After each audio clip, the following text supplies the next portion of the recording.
3. Hello, hi. Welcome to the 27th FESIG meeting. Today is the 18th of January 2017.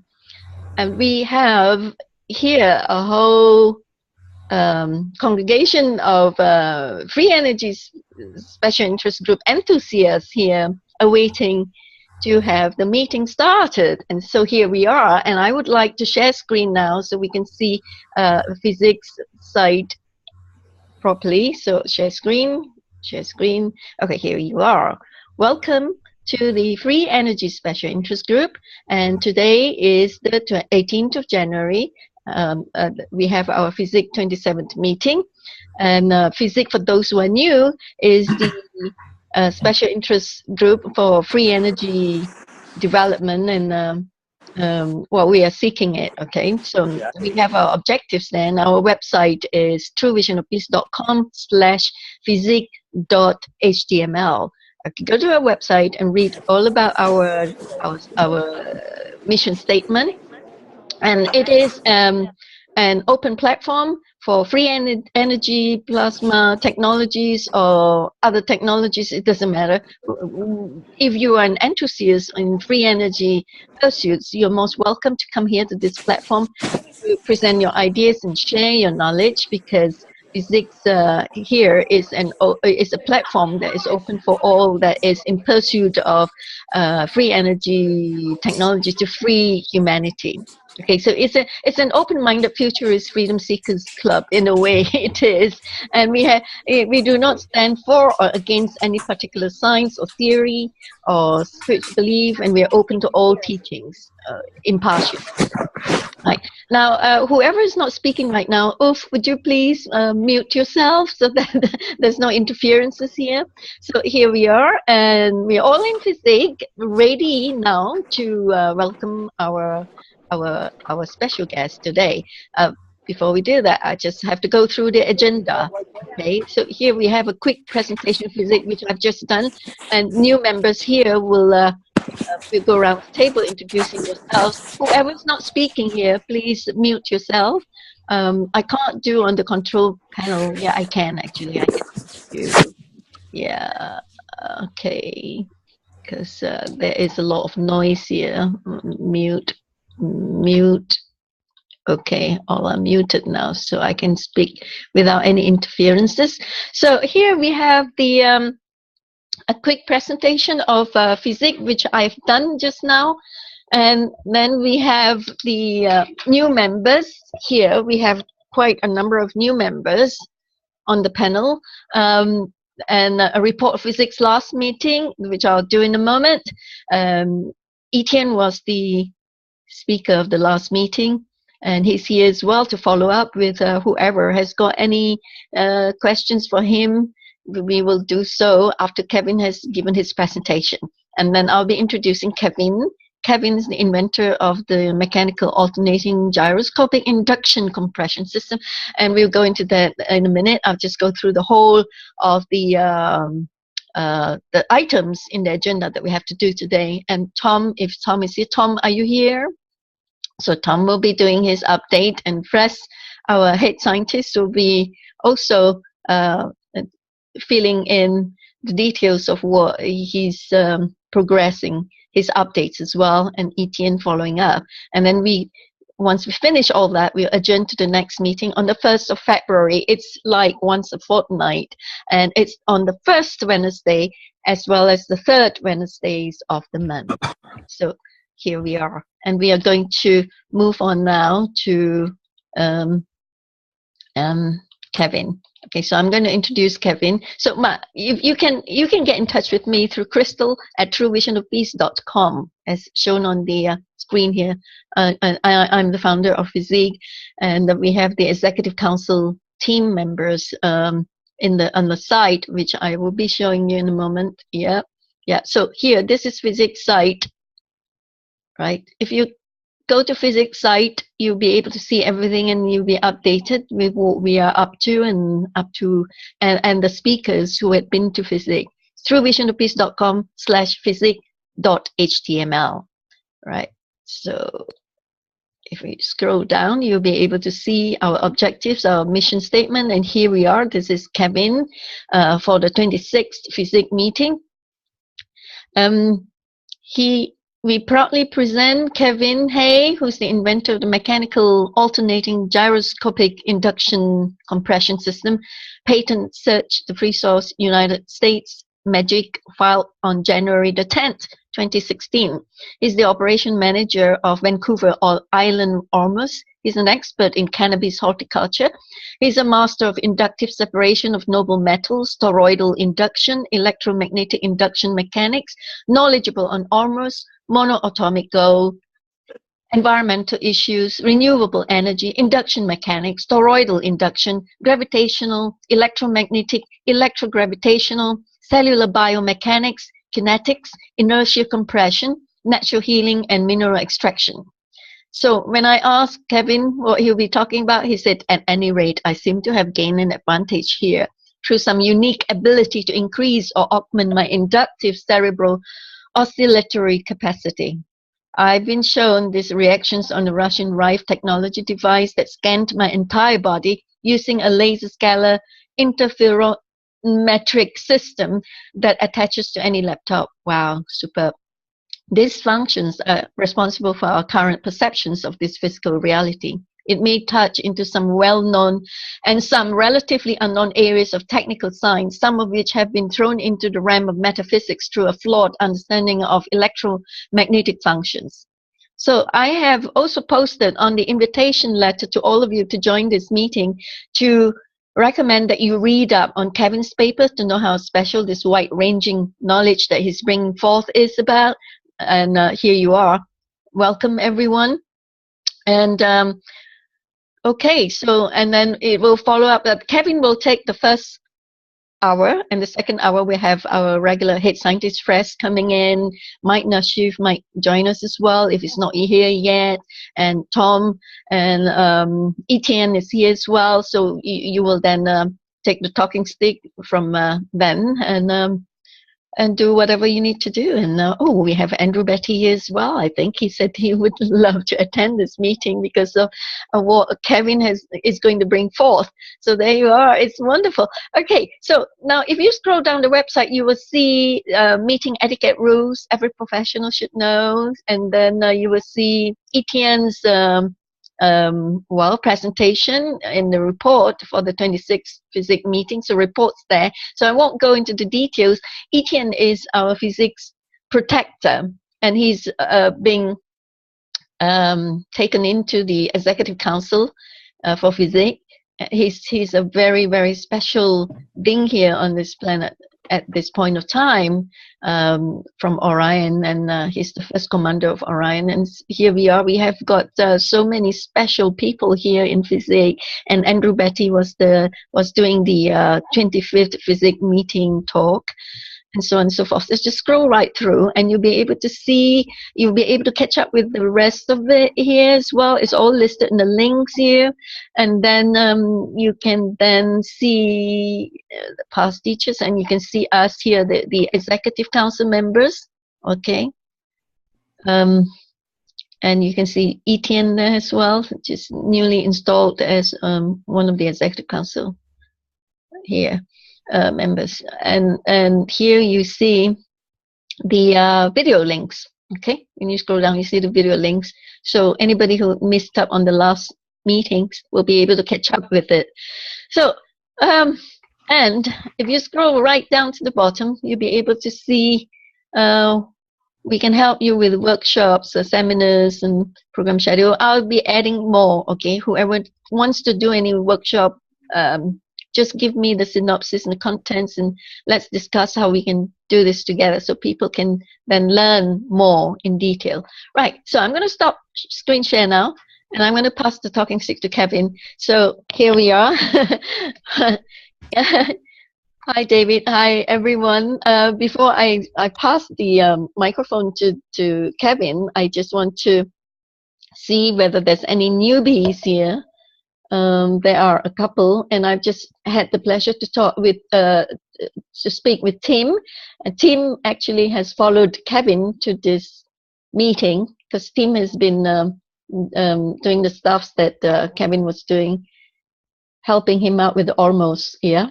So Tim, would you very quickly introduce yourself? Just a few seconds, if you would, please, Tim. I'm Denver, Colorado, Loveland, Colorado area.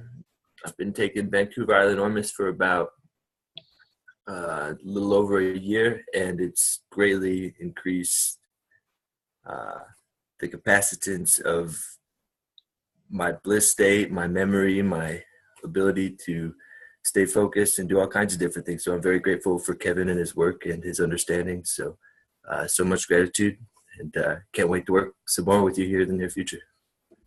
Oh, thank you so much, Tim, for the brief introduction. Yeah, and next I go to Al. Al, I'm unmuting you now. Would you introduce yourself very quickly, please, Al, so we will know you. Hi, my name is Alvin. I actually just followed Kevin off his Facebook page to this meeting, so I'm really just brand new and open to listening to these new ideas from FESIG and from Kevin as well. So thanks. Oh, wonderful, Al. Welcome. Now, all of you who are new to FESIG, please, would you just type your email address on the Zoom chat so that I can add you onto the database, and then you will get an official invitation from me to attend FESIG meetings in the future. Thank you very much. And so we have a co-creator. Who is co-creators? Would you show yourself, please, and introduce yourself so we get to know you? Co-creators Convergence. Hello, my name is Bob Warner, and my wife Noelle Marshall is here with me. Can you hear me okay? Yes, welcome. Welcome to FESIG. My wife is here on the couch behind me. We have it on. Hi. So we can see. We were told about this gathering by our dear friend Darlis May, who may have been a participant in earlier sessions here before, and she knew of our interest in free energy and other things of the sort. And so she forwarded the email invitation to us last night. And so we're looking forward to learning more. Thank you. Oh, wonderful. Do spread the word. Yes. Oh, lovely. You're welcome. Right. So now we move on to Michael. Michael, would you introduce yourself, please? Oh, Michael, are you not able to speak up? All right. Michael, we need to know you. If you could just type on the Skype chat, I mean the Zoom chat, please, so that we know you. Okay, Michael, would you like to type your email address there? Because we can't hear you. If you have an issue with the microphone, just let us know. I'm sorry, could you hear me? Oh, now we can. Yes, Michael. Hi, welcome to FESIG. Yes. Hi. I just noticed that Kevin posted on his Facebook that he was doing a seminar or a webinar, and I'm really interested in his work and field of study that he's pursuing. So I appreciate this being set up, and I apologize, I'm only on my lunch break at work, so I've been kind of putting you guys on mute and everything, but yeah, I appreciate oh, thank you so much for joining us. Wonderful. Wonderful. And I wouldn't take too much time. Okay, I'll just move on so you can hear Kevin right away. Now, Nap, would you like to introduce yourself, please, Nap?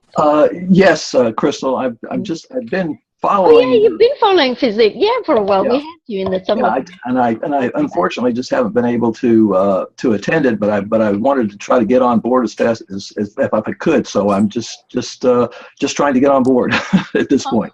Wonderful. And of course, the rest have been here before, and you had introduced yourselves in the past video recording. So I wouldn't want to take up Kevin's time by getting you to introduce yourselves again.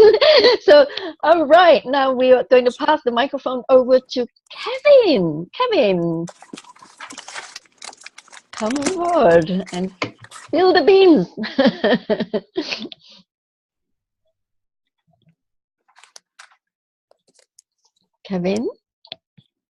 Kevin, hey, our guest speaker for the day. Okay, I've unmuted you. There we go. Hi. Oh, there you go. Hi there. Thanks for having me today. Oh, Thanks for our joining us. pleasure, Kevin. Fantastic. Thank you for bringing your followers along as well. Oh, that's great. I put a little post on Facebook yesterday and a link to this after I got your email. So hopefully we can share a little bit of understanding through the base knowledge of gravitation and the electrostatic function as we all live in. It seems we use it every day, and very few people here on the planet seem to understand what the electrical function is that we're using. I think it's very important for all of us to begin testing the physics that we've been trained in and taught, because when we start testing these values, it seems to fail. Now, the understanding of free energy, the sense of energy being anything other than free, is nonsensical. All energy is coexisting in the same field. And what we're able to do is simply compress magnetic functions similar to using a lever. We will use specific devices to create an electromagnetic density, which creates an imbalance in this space-temporal time frame. You see, electricity is essentially time or movement. And our flux through space is the most important thing to understand. Our inertial integrity, our mass function, is based on us moving, and not just in one direction, but in 6 fields of oscillation as we move through universal and galactic and solar and planetary functions. We also have and maintain our molecular and atomic integrity through these same transgressional electromagnetic configurations. So again, if we were sitting in the middle, looking both directions, and we can look up and we can look down, we can look through an expansive understanding, or we can look through a compressive understanding, and we can do this in both perspectives at once. Once we understand that, once we start understanding that gravitation is an electrostatic surface tension, we can start to apply this. And of course, we have to disengage from the embedded understandings that we've learned as gravity being a core-based phenomenon. We can simply test inertial compression, and through that testing, we can see that gravitation is not core-based. At the axis of any oscillator, we actually have a vacuum inductive resonant function, which would be, unfortunately, it would be considered the electron based on the plasma state that it interacts as. And this is due to the compression of 2 opposing scalar vectors through the axis, one through the north, one through the south. And the compression field in the center, it brings in both waves, and they bounce and refract. And this compression is lateral. It's along the outward expansive movement from the axis. So in order for us to really start to apply any of this, we have to use it. We have to use it and observe the function, and then understand the simplicity of what levers and wheels represent to us, and why they were so important for the last 10,000 years of building. And of course, when we see the breakdown in a period, say 10 to 13,000 years ago, where there was a loss of this information. The integral electromagnetic functions that were used to build all of these ancient structures seems to have been lost. And the simplicity of this is what's being ignored today through the electrodynamics and the perspective that Einstein's relativistic functions have shown us. So through a very, very simple understanding of electrostatics, we can start applying friction and compression into the understanding of electromagnetism. And by understanding how we compress magnetic fields, we can start learning what the plasma state is. And through this, what the light state is. The reactions that induce light and heat, sound, and matter are the electromagnetic refraction refractive reactions that are happening along a 6D, a six-dimensional paradigm. So our material world, as we like to think about it as a three-dimensional construct, we have to realize, if we were to think of it in that understanding, that we're actually looking at three sides of the cube from any perspective, and we are missing half of the function of our reality simply through the refractive nature of light. And through the misunderstanding of Einstein's relativistic functions of E squared, or E equals mc squared, we can then realize that E does not represent energy. E represents the electrostatic function of two opposing scalar fields refracting against a third. So through this, we understand that electricity, or plasma, the light function, is a three-dimensional electromagnetic flux. And that gives us a better understanding of what matter is. Through the density and the adhesion of these molecular refractions, these atomic articulations, we start creating what we see on a galactic scale as solar or planetary oscillations that now configure and group through these scalar compression electromagnetic gravitational field functions, which are what Nikola Tesla referred to as spinor fields or scalar waves. And these force functions are basically inertia. The square of force is the mass in motion.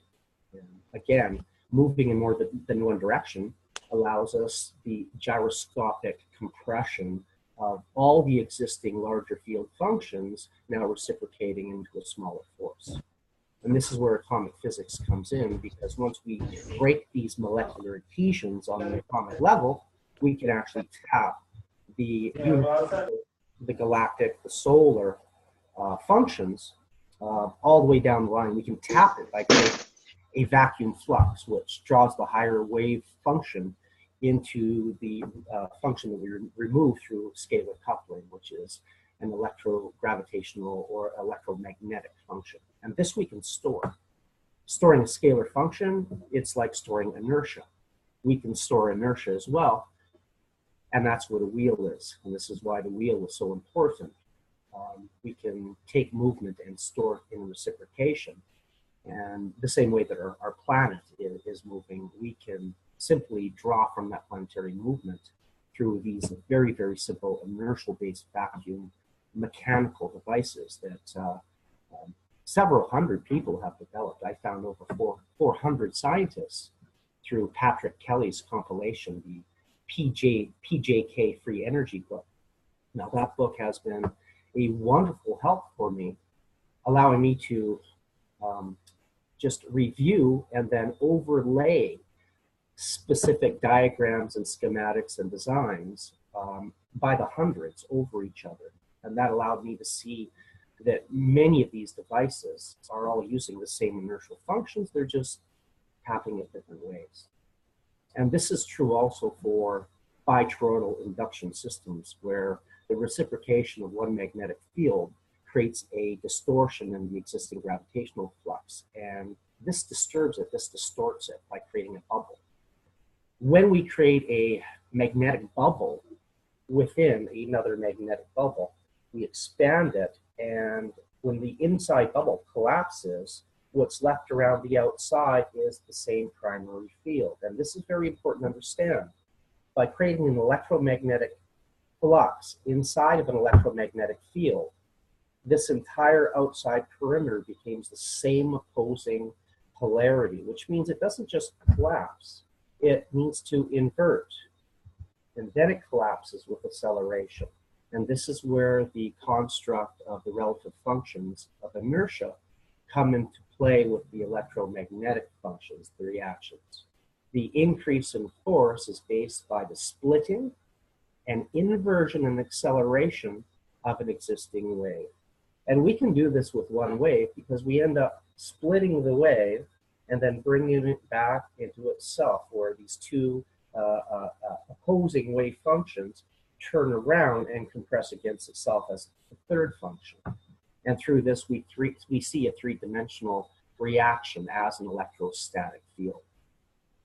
So we can begin testing this with very, very simple mechanical devices. And through this understanding, we can start teaching compression and electromagnetic functions through friction to children. I mean, we discovered this as children. I discovered electrostatics when I was 3 years old, I believe.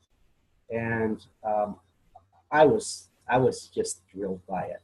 Having the power of electricity at your fingertips, it was such a thrilling achievement as a child. And yet, we lose this very quickly. We lose this understanding of energetic compression very, very quickly in this society that we've built using these electromagnetic reactions.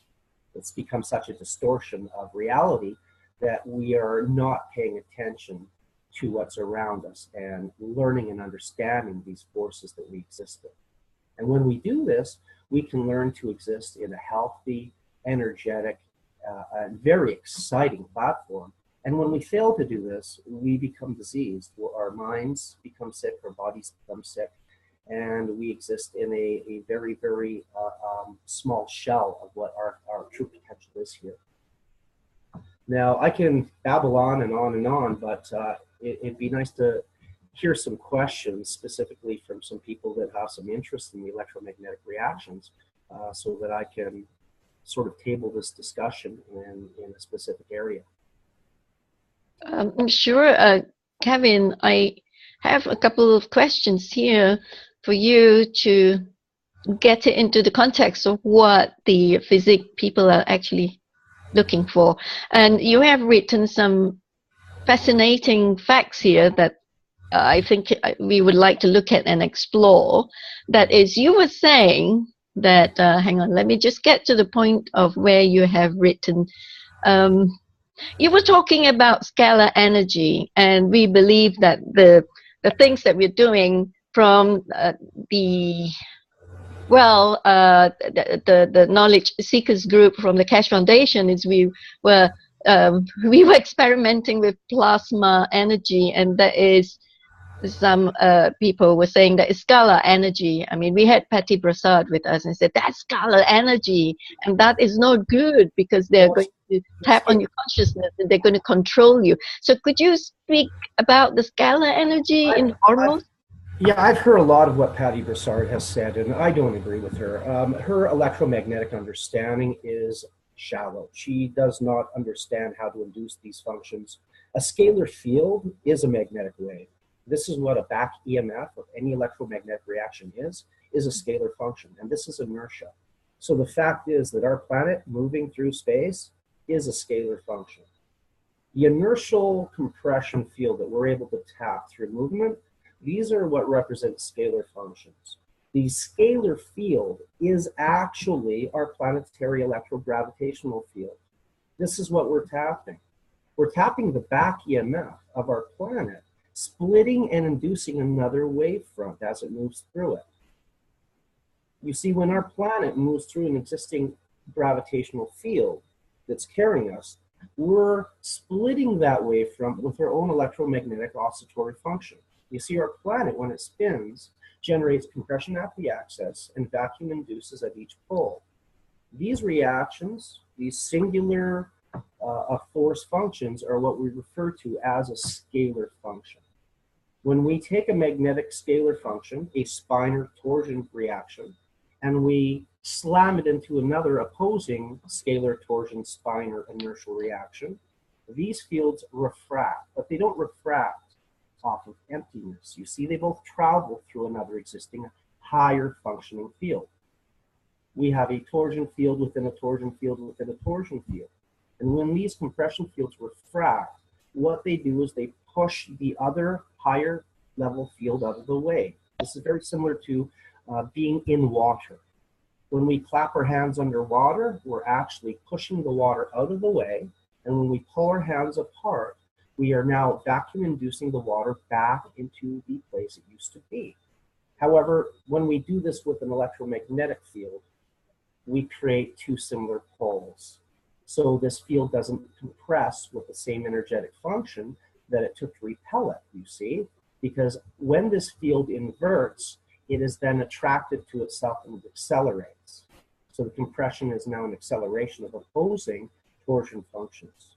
And this reciprocates back and forth like a bathtub sloshing back and forth. It doesn't just stop, it wobbles back and forth. And because the magnetic torsion value has been recognized to travel 100 times faster than light minimum, which is a ridiculous statement because light is an electrostatic function. And static simply means stationary. You see, our movement through space is what induces light. And light is a reaction, an electrostatic reaction. Light is actually plasma. So when we talk about plasma generation, we're talking about phase conjugation of scalar functions inducing an electrostatic field function. So again, plasma, light, these reactions are based on disturbing and oscillating a scalar field function. And when you do that, you can then see it. It's like looking at a piece of paper sideways, 1D versus 2D. If we can look at, we can't see 1D, we can't see a North Pole. We can't see 2D, we can't see 2 dimensions. We can see 3. So when we slam 2 opposing magnetic waves into a third and oscillate it, we can then have what we see as a 3-dimensional mass projection. And this is why this entire holographic reality starts becoming a discussion, because all matter is based on phase conjugation, which creates what we see as a light function. And that, of course, is holographic. Right. Thank you for explaining that, Kevin. That is so clear. Right. So how is it related to fractal energy? This is scalar, and then there's fractal. I mean, fractal energy, again, is the same thing. When you take a scalar function and refract it, you create the electromagnetic function in the standing wave. You cannot make electricity with one wave. All the electricity on our planet, everything that we generate here, from atomic to hydroelectric, is electrogravitational. And this is a very, very easy understanding when you put it in perspective as in the hydroelectric systems that we use here in Canada. The force that spins the dynamo in a hydroelectric system is not water. See, water is a conduit for gravitational compression through inertia, through movement. And this is similar to one drop of water starting an avalanche on the top of a mountain. The gravitational electrostatic function is what pulls the water down. That's the attractive function. And this is, again, this is a surface-based reaction. We can also see this very clearly when we look at light waves when they hit water. Because of the surface tension of the electrostatic field, we can see the light wave split when it moves through the water molecule. Now, we don't see this further on. We don't see this deep in water. We only see this on the surface tension. And this is due to the electrogravitational electrostatic function refracting the gravitational wave or the light wave. Because light is a reaction. It's an electrostatic plasma of us moving. So when we move, we disturb the higher density scalar torsion function that carries us, splitting it, electrifying it. And again, this can go a long way through towards the understanding and the use and application of these energetic functions, because we don't get caught in the paradigm of all these papers that have been written based on a false understanding of Henri Poincaré's work in Doppler refraction that was published in 1903. You see, Albert Einstein worked in CERN at Patent Office, and he had the ability to review that paper at the Patent Office. And what he did was he had his wife rewrite it. They both worked together, and they rewrote Henri Poincaré's work into the relativistic functions that are used today. And these are not Einstein's theories. These are not Einstein's work. This is why Albert Einstein could not explain his own theory. And this is why Nikola Tesla interviewed him, talked to him about these functions, because Nikola Tesla understood that the electrical reaction is the square of force times velocity. And that's not energy. That is the electrical potential. And You said that we do not need complicated mechanisms or a new understanding of plasma in order to do this. And No. that, you said, will come in time, as Mr. Cash will soon find. So, Again, what we have is two very, very, very simple devices. We have a lever and we have a wheel. Both of these devices are anti-gravity. And by that, they invert the function of gravity. A lever simply inverts it that way. The wheel inverts it that way. So what we're able to do is take the gravitational function, and with a lever, we can compress it by changing the ratio of leverage. And we can compress it in the opposite direction. So if we take these two ideas and put them together, we then have the square of the square, which is pretty funny because of how simple it is. We simply take a lever and we put a wheel on the end of the lever. And then we put a weight on the wheel. So that when we spin the wheel, we now have a mass differential of that mass in motion. If I put a 10 kilogram weight on that wheel and I start spinning that wheel, that 10 kilograms is no longer 10 kilograms. It's mass in motion. It is now inertially 100 kilograms because it's spinning. So now I have a moving mass function in a circle. Well, in one way, it goes up, and the other way it goes down. So what we have now is we have a lever moving up and down with the wheel. The wheel, as it accelerates, becomes easier and easier and easier to spin the faster it goes, because a mass in motion is easier to sustain. It will stay in motion without resistance. Now, if we have a wheel and we put it into a vacuum, and I don't mean a electric gravitational vacuum, I simply mean a gaseous vacuum. If we remove all the air around that wheel, so we remove the resistance, the atmospheric resistance, and then we turn that wheel sideways with the weight on it, that wheel will spin and spin and spin because we're not tapping that wheel whatsoever. That wheel is free to spin.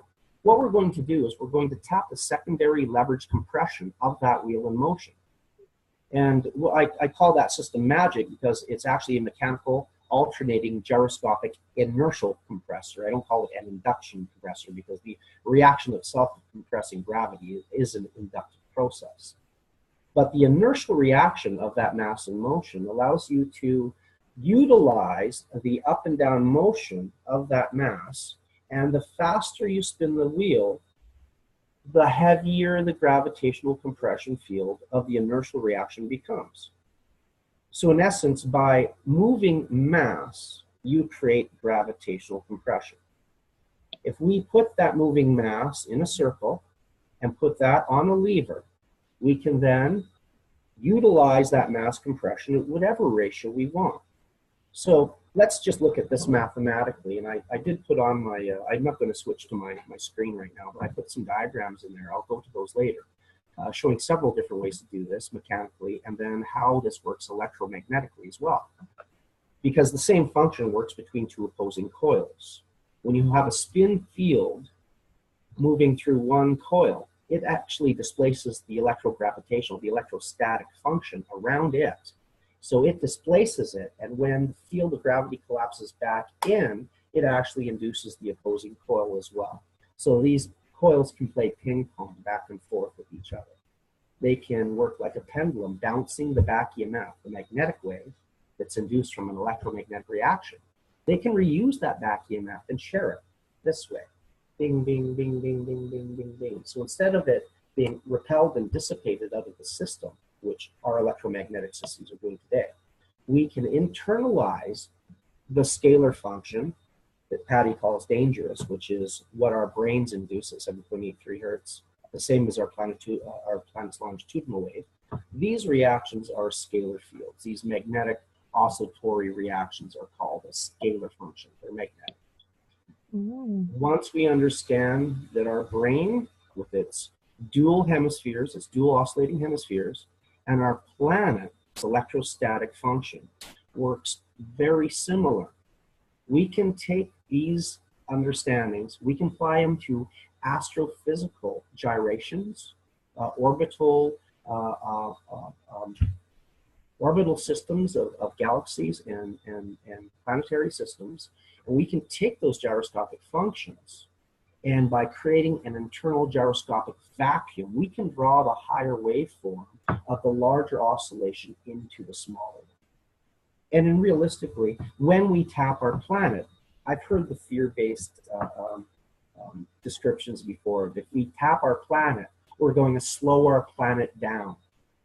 We're going to change our planetary cycles. We're going to change our thermodynamics. No. What we're doing is we're drawing the function off the solar oscillation. And what we draw from that is replaced off the galactic oscillation. And what we draw from that is taken from the universal oscillation. We're not stealing because we can't. What we're doing is we're utilizing the inertial functions, and we translate those into physical electrostatic functions, and those back EMF waveforms now reciprocate back into the totality of our energetic function. So we're actually adding to it. We're not taking away from it. Energy can't be created or destroyed, and yet we have our thought process, our brain function. We're generating that through two opposing scalar fields, creating a phase conjugation inside of our brainstem. And that creates an electrical reaction that is running our bodies. Perhaps the magnetic back EMF of that reaction is our thought process. And if that is the case, that means that our planet also has a thinking gravitational wave codex, which allows us to understand that gravity is an information wave, similar to thought. And through this, we can share information. And that's what I started to understand. And it's a big step, because I went into this through the technical atomic resonant functions of what we're taking. We're pulling the noble metals out of ocean water using these reactions, and we're feeding them to plants and people. So we're taking these electromagnetic functions, and we are compressing them into a molecular oscillatory function.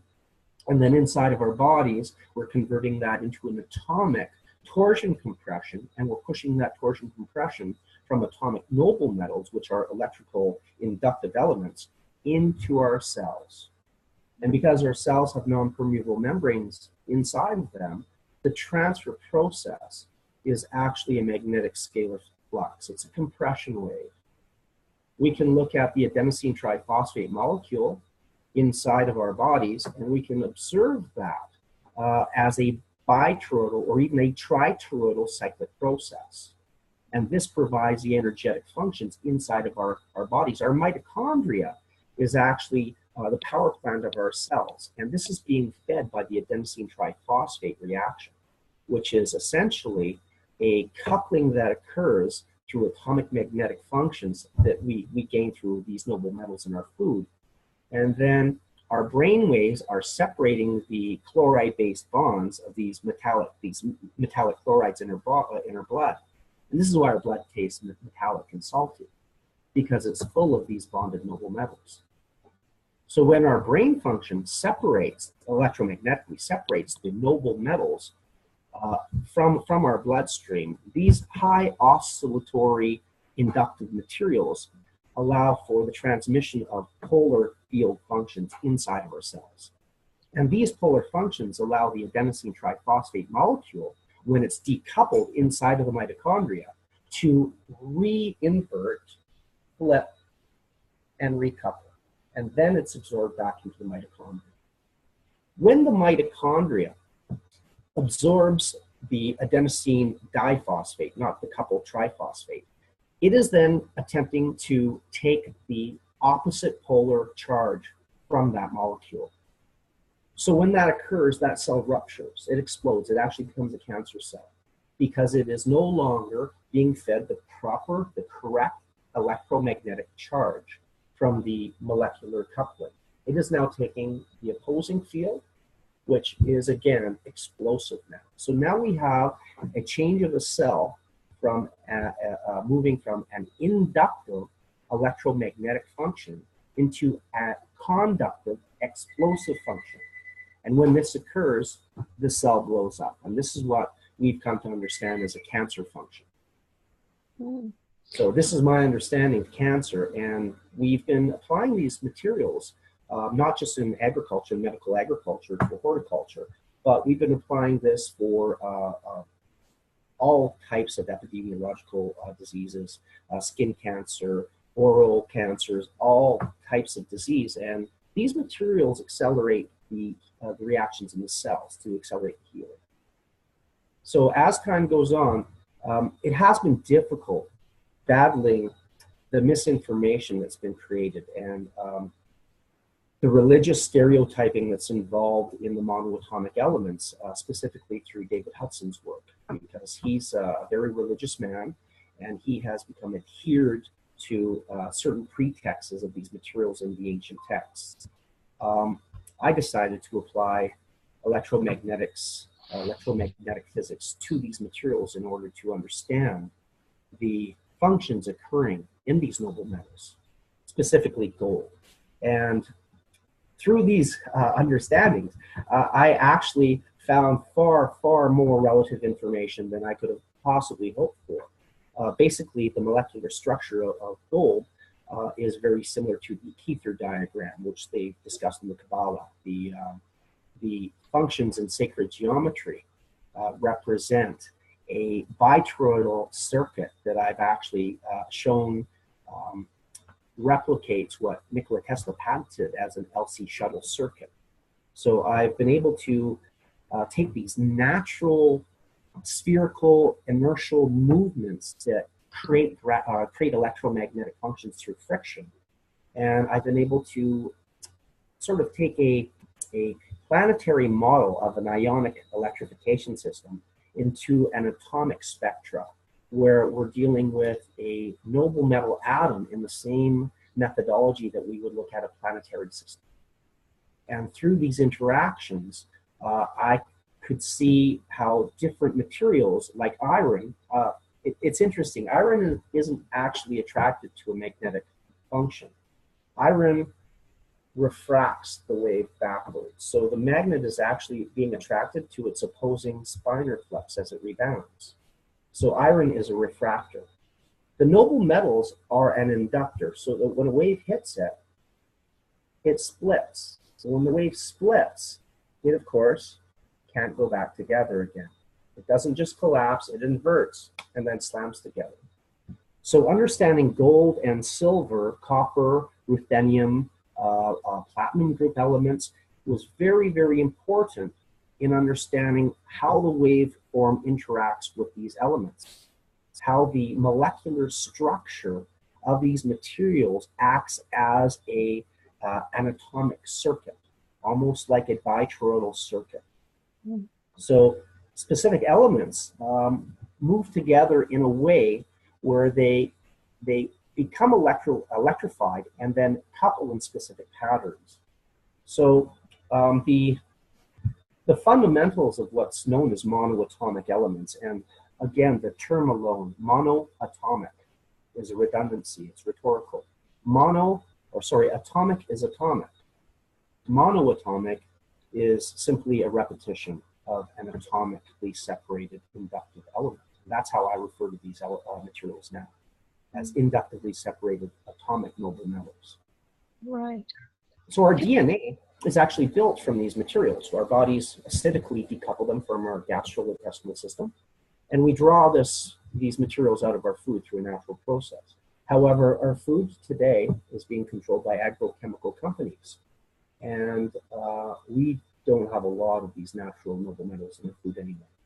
And this is why our bodies are wasting away, why people are getting so sick so young, is they're not able to heal. They're not able to heal themselves through their food, and our bodies simply being electromagnetic devices, which we are, our bodies are not getting the materials that they need to create the high energy capacity that we need to replicate our cellular dynamics. So our bodies are beginning to fail. And it was adding these noble metals to my diet. Within a day, I felt it in my brain function. And within a week, I was noticing it physiologically, in energy and in fat loss and in just a deeper sleep, higher cognitive ability, better memory, more energy, And through that, the understanding grows. We cannot give free energy to people that are eating packaged food. This is like giving a monkey a football. You know the euphemism.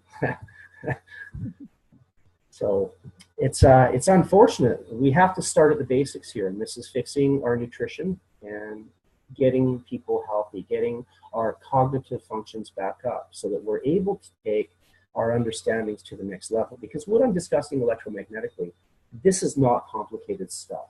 This is very, very simple torsion compression mechanics. It's very easy to do. And we learn this naturally as children, on the playground, on the merry-go-round, on the swing set, kicking our feet, trying to get more inertial lift into the swing. We do this on teeter-totters when we're leaning backwards, trying to get that heavier kid off the ground. So getting back to basics and teaching this in a format that children can understand is extremely important, because we're dealing with high-density microwave plasma physics instead of wheels and levers. And we teach this through mechanical functions. And we explain the electromagnetic functions through compression. And this is very, very easy to start with once we start correctly. But we didn't start correctly. Kevin, well, you were talking about Ormus now, because we understand from what you're saying that you believe you're the only Ormus investigator on this planet. No, not at all. What I've found is that I seem to be the only person discussing Ormus, okay, electromagnetic functions. Mm-hmm. The people that are decoupling Ormus and what they say making Ormus, you can't make these materials. All you can do is you can extract them and compress them, just like energy.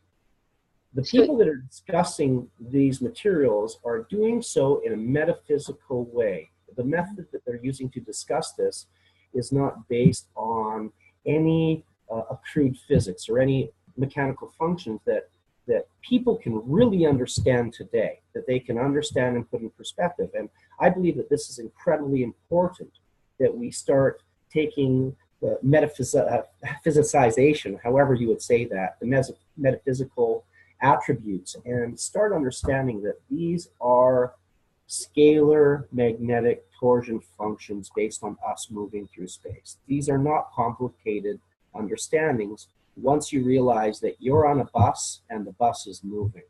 Mm-hmm.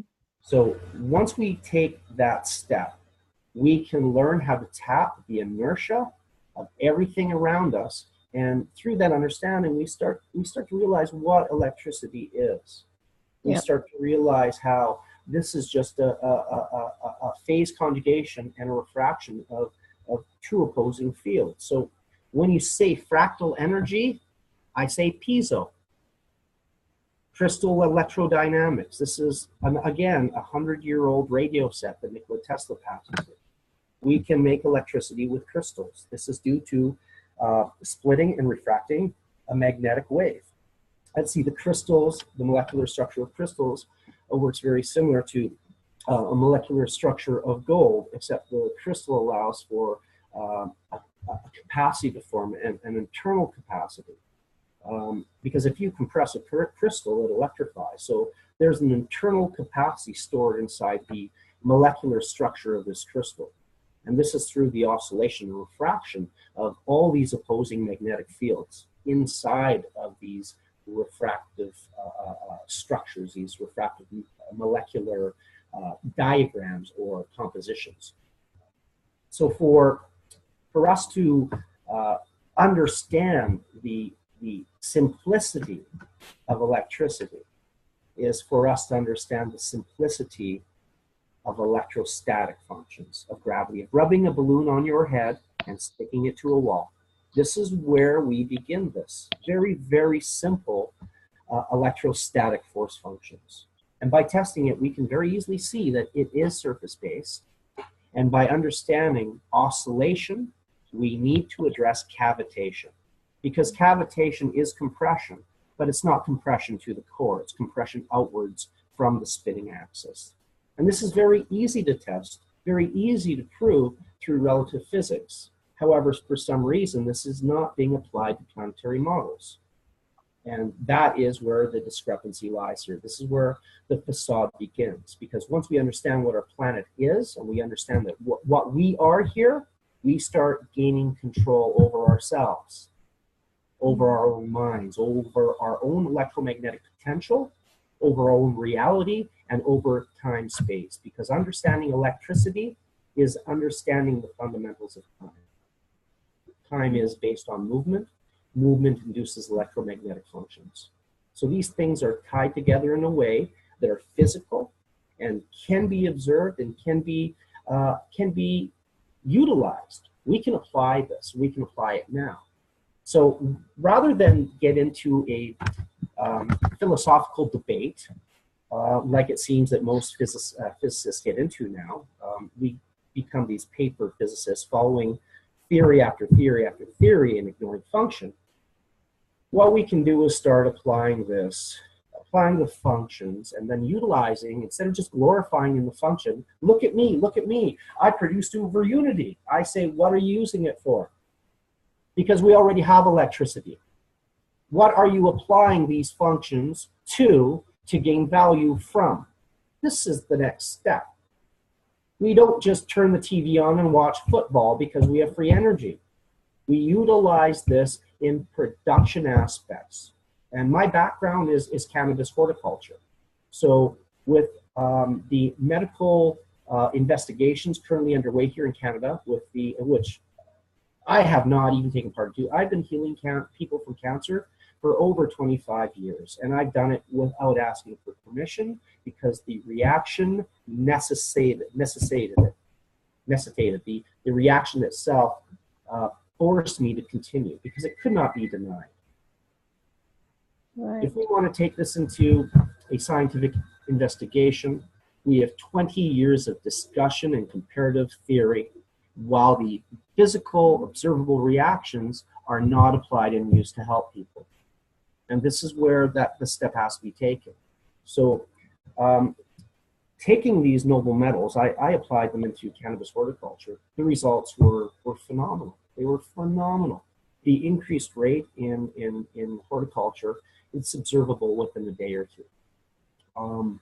The reactions in the plant cells, the structure of the healing effect that cannabis oil induces in our cells is again based on a polypeptide electromagnetic bond that forms between these noble metals and the oil polymer. So we're physically bonding these atomic noble metals right to the oil polymer in plants using the natural alchemy that occurs inside of the cell, inside of our bodies and inside of plants.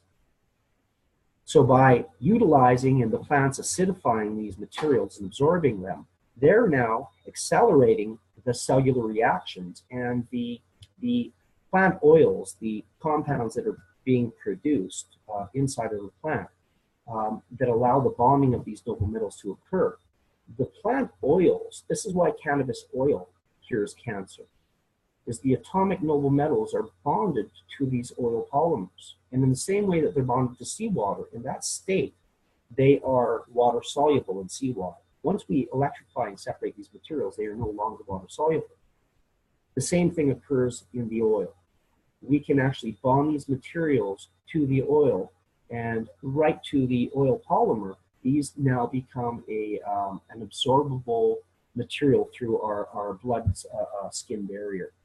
We can now absorb the natural plant oils, absorb them through gastrointestinal absorption. We can pull all of these materials out of those plant oils and accelerate our inductive capacitance in our bodies, which allows our cells to properly electrify, to induct through the natural inductive resonant functions that our cells are built from. And this allows that explosive cancerous reaction to stop. It inverts, it allows these natural functions to be maintained. And again, this is the importance of understanding acidity and alkalinity is part of understanding the electromagnetic process. Because we can understand that conduction occurs in an acidic reaction and that induction occurs under an alkaline state. we can begin to alkalize our bodies, because if you test yourself, 99% of people right now are very, very acidic. And this is in part due to the sugars being put into our food. That white refined sugar acidifies in our body, and that acidic state promotes the growth of these cancer reactions. So by understanding these natural acidic alkaline functions, we can revert our bodies back into the alkaline battery that we can maintain.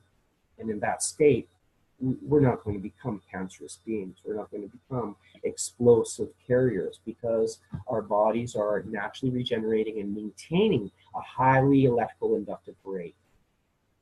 So the acidity in our bodies right now is the basis for the cancer reaction. The acidity of the food that we're eating is the basis for the sickness and diseases that we're seeing. When we can understand the alkaline reaction and begin to alkalize our bodies, we'll just stop becoming this sick race that we're becoming right now. Right. Kevin, I have one question here that is nagging at me right now. I just have to tell you. Okay, you were saying that we don't need complicated mechanisms for a new understanding of plasma, and you mentioned Mr. Cash. So apparently you probably would have been studying Mr. Cash and what he's been teaching people to come up with plasma technology using producing GANs and all that. And are you aware of how GANs are produced, CO2 GANs? I'm aware of, I'm aware of maybe 30 or 40 terms for the same field function. Yeah. So you're aware how they are produced, and apparently some people call it the Ormus as well, and because they have a lot of advantages and benefits out of some of them even consume drops of the CO2 GANs in their food supply. So they use it for plants. The plants grow and thrive very well. I mean, just like what you were describing, the Ormus is doing to the horticultural environment. I've had comparisons done, independent tests done through GANs water and our Ormus, and the Ormus is a massive difference. The physical inductive wavelength from these materials is very, very powerful, and the physical matter itself is the materials that are used by the plants to rebuild the DNA. Mm-hmm. So the GANs effect, the electromagnetic function, again, it's just another word for a scalar flux. These fields are generating the inversion inside of the cells, but they're not providing any of the materials that are used to rebuild the cell. What the noble metals do is they provide the inductive resonant functions, as well as providing the mechanical building blocks for restructuring the DNA strands. Right. Mr. Kesh, here's the thing about what Mayron Kesh is doing, is he built himself a tritoroidal oscillator. And that device was actually patented by a fellow named Daniel McFarland Cook in 1880. 1880, okay? This is one of the very, very first steps that I took in developing a toroidal centrifuge, utilizing two opposing magnetic functions to interact with the third, and the third being the electrostatic function that we live in. This is what these devices are. They are simply regurgitations of a suffocated patent that is over almost 150 years old now. There are 700 different methods that I've seen to test this and tap this. Kesh is just one of them. And he is simply utilizing a three-field electromagnetic oscillatory function to build the same compression field that I can build with a wheel and a lever mechanically. He is creating an electromagnetic compression, and that's been done. There's nothing unique or different about his device than any of the other 400 that I've seen. The problem is he's using the wrong terms. GANs, plasma, scalar interferometry, scalar spine and torsion induction. Why use any of these terms if people don't understand this? We take this back to a grade 4 level, and we start teaching this through inertial compression. Compression creating heat and friction. That is what induces the electrical function. So overcomplicating this is what Tesla did 100 years ago. He didn't teach anybody. He confused people by doing this. We need to take this to a simple mechanical overview and then show the electromagnetic functions based on the same reciprocation as a physical material reciprocation. It's only happening much, much, much quicker. Right. I don't want to be the only one who's asking questions. Fraz, our chief scientist, now is the time to ask Kevin about our GANs and plasma and all that we've been tinkering around with and make comparisons. Fraz, you're the most knowledgeable on matter. Well, thank you. And what I have to do is concur with what he's saying. When we're dealing with plant studies. Hang on, I got to stop you for a moment because your audio is coming up very strange and it's very like interfered. Yeah, would you? You can't hear you as clearly as before. Yeah. Can you adjust your microphone or your volume? Your microphone that you put closer to your mouth. Maybe plug it in again. Unplug it and plug it in. It just seemed really distorted there. There we go. Is that better? No, you're very distorted. Very distorted. Well, I'm sitting in too many toroidal fields right now because of the work that I am dealing with, and I'm really not certain how I can stop it. Basically, when you deal with the Ormuses, you're taking the entire symphony of the noble metals that are conglomerated or collected in the oceans or in the seas. When you're dealing with the Ganses, you're dealing with one or two of the metals or ions and stuff. So it's making it what is available to the plants. I'm going to back out because I'm making too much echo. Yeah, that's too much echo. I've had to back away from the terminology of electron, photon, graviton, ion, simply because what we're discussing is a reaction, not a particle. And these are very, very easily proved through gravitational electrostatic field functions. Is that what's called an ion and referred to as a particle is actually an interface of the electrostatic field function being disturbed by another force function. And Chris, after your questions to Kevin, Etienne has written down in the chat room saying that he has questions as well. Etienne's our last speaker, our protector. Go on then. Chris, you got any more questions for Kevin? You want to say some more? Sorry to interrupt. Go on then. Chris? I don't think I'm going to be able to communicate very well because of the echo.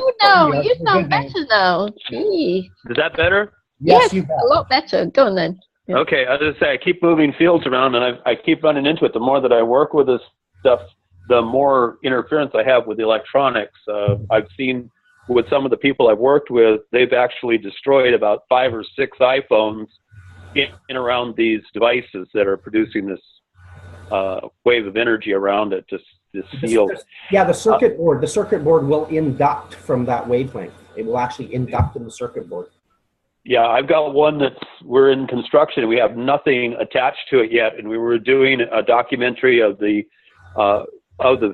device using the iPhones, and it was a brand new iPhone, and the battery started to overheat almost immediately when it started getting within about 6 inches of just the coils in place. Nothing attached to them, just the nano-coated coils, which is basically... Those are radiating massive electromagnetic fields, though, and those refract off of any inductive noble metal, and the cell phone's full of them. So it's got a lot of silver in there, so that's electrifying. Yeah. And as I say, we haven't even connected the wires together yet. We've just got everything arranged in the mock-up, and we haven't done the circuitry on it, and it's messing with the electronics. Yeah, we've seen that from like Cloudbusters, just simple longitudinal antennas. You bet, same thing. I've been doing some teaching on my YouTube, and there's links in the FESIG to my YouTube stuff. And yes, what you're talking about, trying to get this back to the 4th grade level, is really, really important.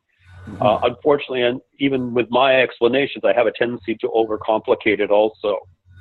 I've got diagrams and devices that allow us to do that. It allows us to take the basic mechanics of this and teach it to kids at a level that maybe 9 to 11-year-old kids can grasp. And this was from something that I call the MAGIC system, the mechanical alternating gyroscopic inertial compression system. Basically, just a big lever with a wheel on one end with a weight on it. And I can actually, I've got a bunch of, I'll share my screen right now, okay? Because I've pulled up my desktop here. Oh, yes. Go ahead. And here we go. Can you guys see this?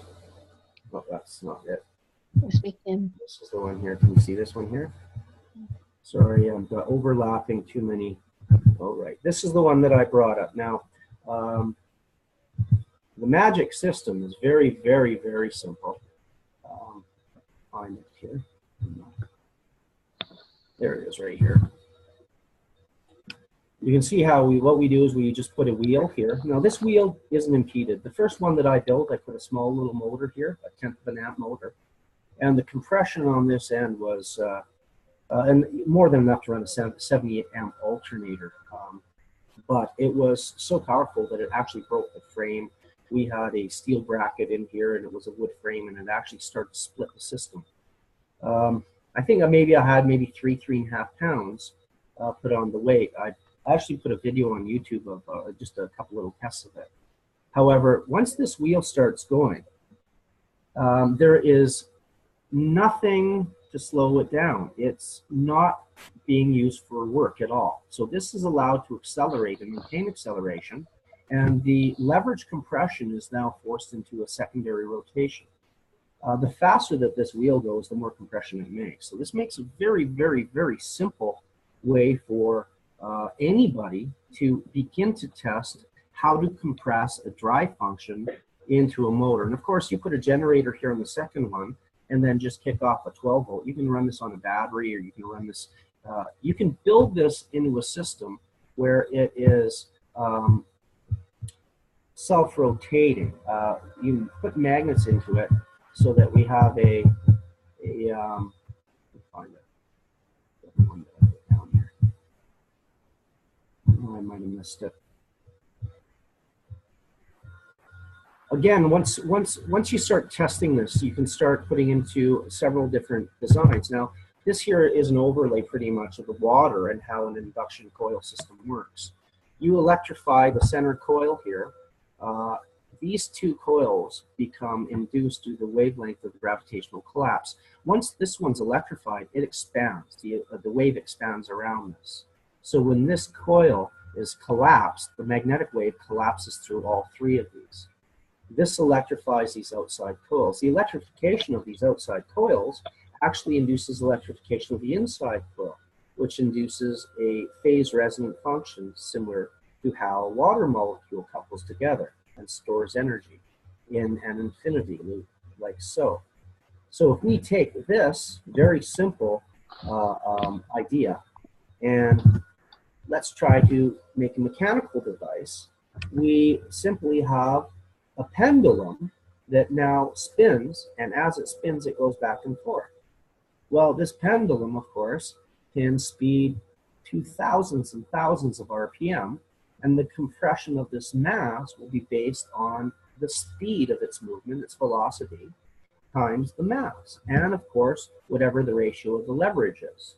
So we can then compress. Again, this is going to work the same way. So we can begin to understand how these ancient symbols came into place, like the symbol for the infinity sign. We can see that the loop itself is very similar to the Tesla circuit. Now this, here, let me show you the one where I had, this is that patent that I was talking about right here. This is the Daniel McFarland Cook patent. And this is simply a coil within a coil. It's not a very good view of it here because it's so small, but it's a coil within a coil. This here is the actual schematic of it. So when one coil is induced, it electrifies the opposing coil. And when this coil is electrified, of course, it's funneled into this coil. So these coils end up going into a circuit, and these coils end up going into an opposing circuit. What we have, again, is a wheel within a wheel. We have two opposing oscillatory functions that reciprocate. And the reciprocation of one allows reciprocation of the other and vice versa.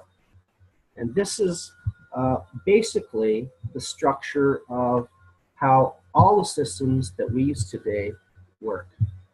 They work through implementing a pulse in a coil and then utilizing that pulse to induce the collapse of the gravitational wave back into the vacuum that was created by the pulse.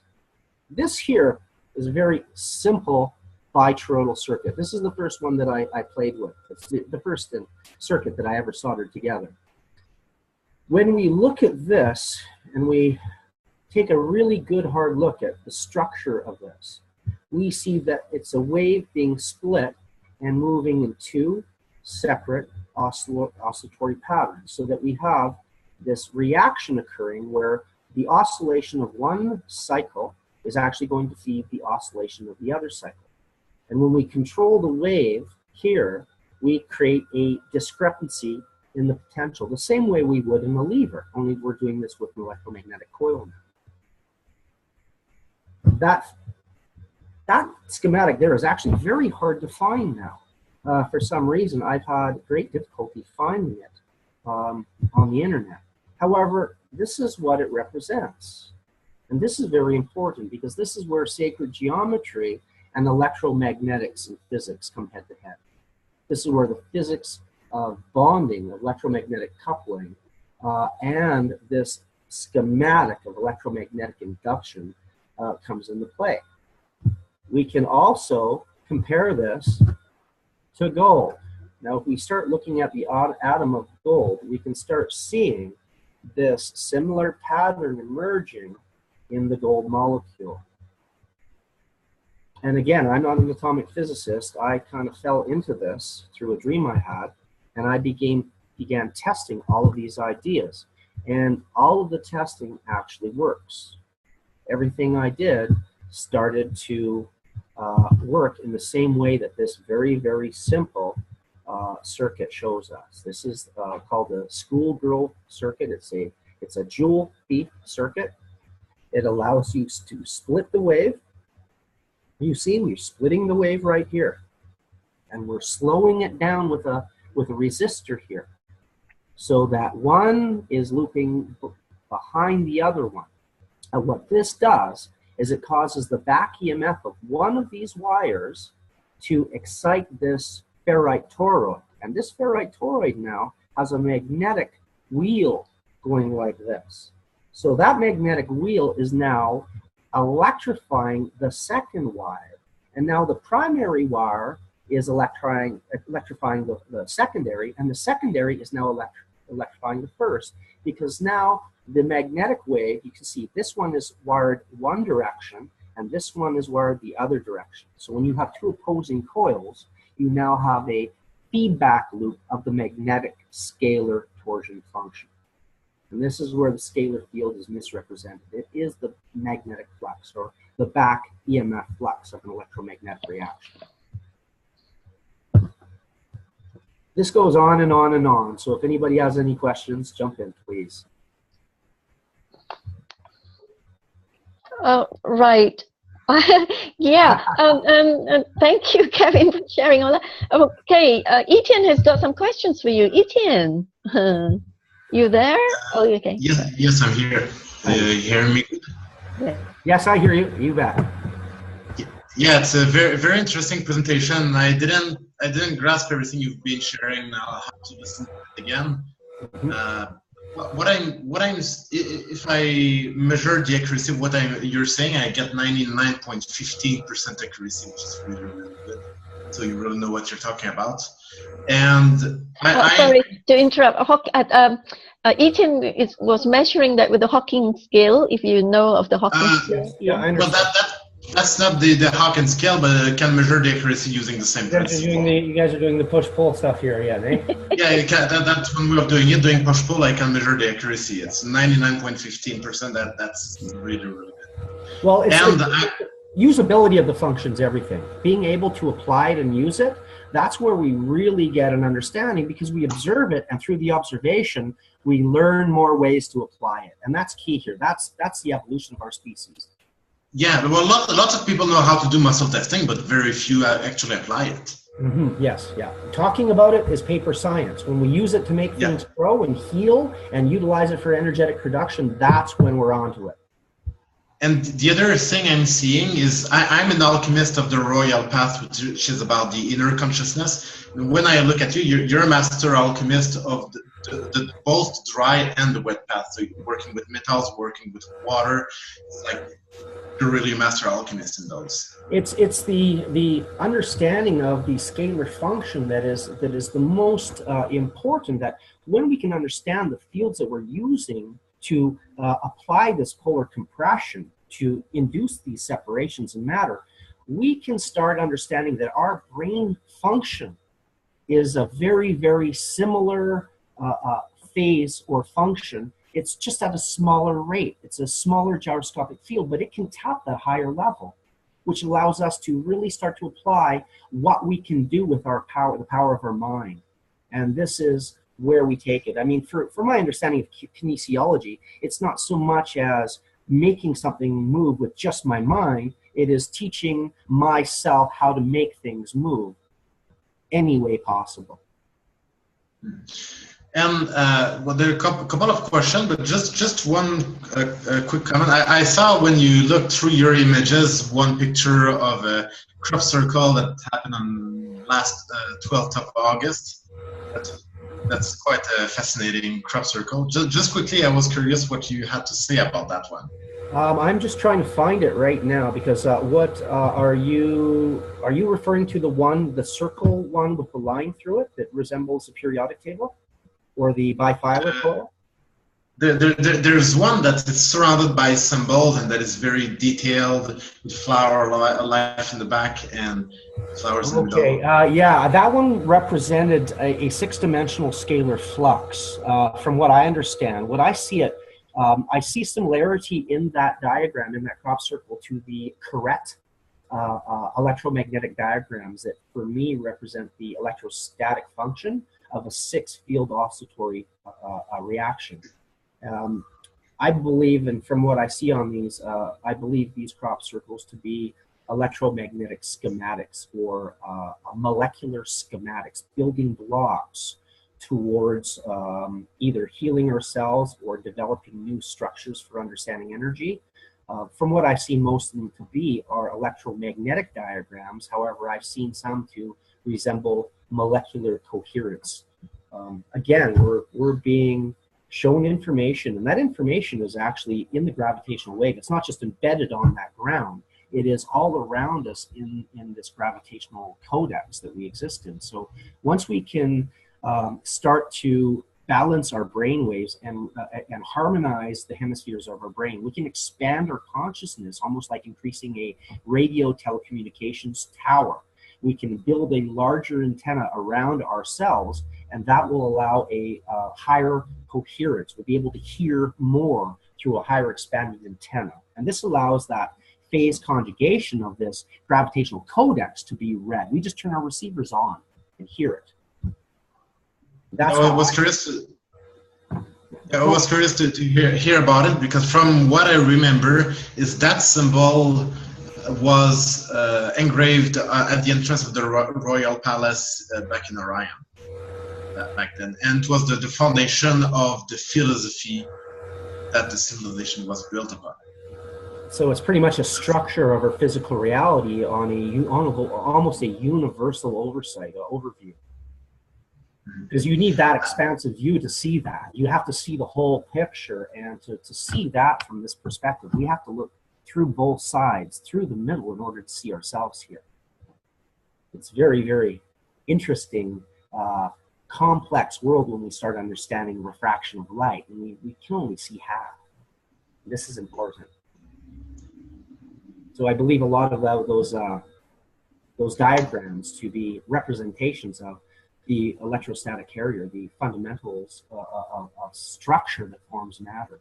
And the more that I'm looking into this, the more I'm seeing that it's resembling thought. It's resembling the scalar codex that is compressed into matter, is identical to the thought waves, the scalar flux that our brain waves are transmitting into the universe as well.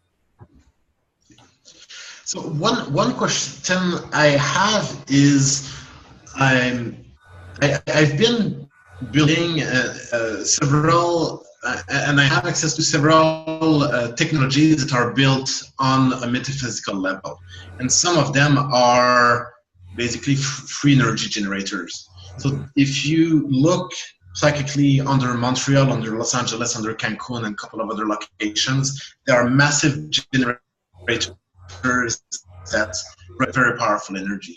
And I also have access to a generator that's really generating current. That is, there's one I have access to that basically has 30 times the total consumption of planet Earth. So it's very, very potent. And I just yesterday I gave a crystal like a metaphysical gun. She shoots points. Well, it's plugged on that generator, so that's why it's so powerful. Thank you. Well, it sounds like these GANs generators work a lot like the cell or the cellular structure does. You know, gaining energy from external sources and then creating a higher density capacity inside of the device itself, similar to the Ark of the Covenant. The question I have is, what would it take to bring this metaphysical energy down into the physical plane to be able to use it in this plane as electricity? Well, it's already here. It's just being refracted by this a spatial nonconformity has been developed here on the planet. There's almost an electromagnetic grid that's been designed to refract the higher wave frequencies. It's almost like a design consciousness has been developed here. And this is where people are starting to awaken out of this corporate design, this television indoctrinated reality. And once this starts to happen, it comes down anyway, because what ends up happening is you start to create the correct resonant response inside of the mind, which allows the vacuum-induced scalar flow into that thought process. So this is occurring now. As you see, people are starting to gain an understanding of this, but there has to be a method of applying it, not just wallowing in the metaphysical spectrum, but taking this and electrifying it and saying, I can feel this, I can show this, and I can use this. Being able to feel it is one thing, but being able to show a feeling, that's like describing a smell. We have to be able to show a method of applying this that has value for people to gain from. That is what gets attention. That is what gains interest, because people don't want to wallow in something that they're not gaining from. If you're not getting a full understanding of something and using that understanding for an application or a use, it seems to be a waste of time. So if we're able to, and we've been wasting a lot of time here. This is what the game has been. So basically, what you describe is a technical description of what I call the veil. That's the veil that separates heaven and earth. So it's causing a refraction, so the energy is not able to come down to the. Right. There's a barrier. A barrier has been built here, and it's been designed through indoctrination of these functions back in the 1920s, early, almost 100 years ago. These fields. That's part of it, and there's also another part of it that originally the veil was created as a defense barrier against dark forces that were taking over the planet. Oh, right. And there's also that part. Yeah, there's been a lot of discussion about the moon being part of that refracting field. I'm not sure if you've heard of Billy Meier, but Billy Meier is a fellow that was, he's a German fellow that was taken up into space many times. He took photographs on film, on the negative. So he took some 10,000 photographs, and none of these have been disproved. And this fellow was laughed at for quite a long time because he's discussing time travel and space travel with people openly in the 60s. So of course he was ridiculed. But again, it's sort of a temporal understanding of time, and understanding time is like understanding mind. When we learn how to apply both, that's when we get value.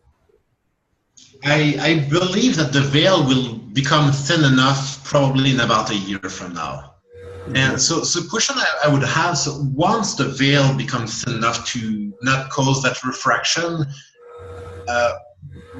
at that point, then what would I need to do to basically bring the metaphysical energy into the physical plane if that barrier was not there?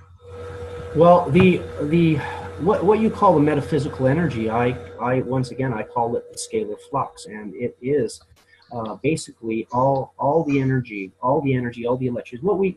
First of all, energy is not really defined because all matter is energy. I mean, space is energy. Inertia, movement, flux, magnetic fields are not material, yet they are energetic. They have force functions.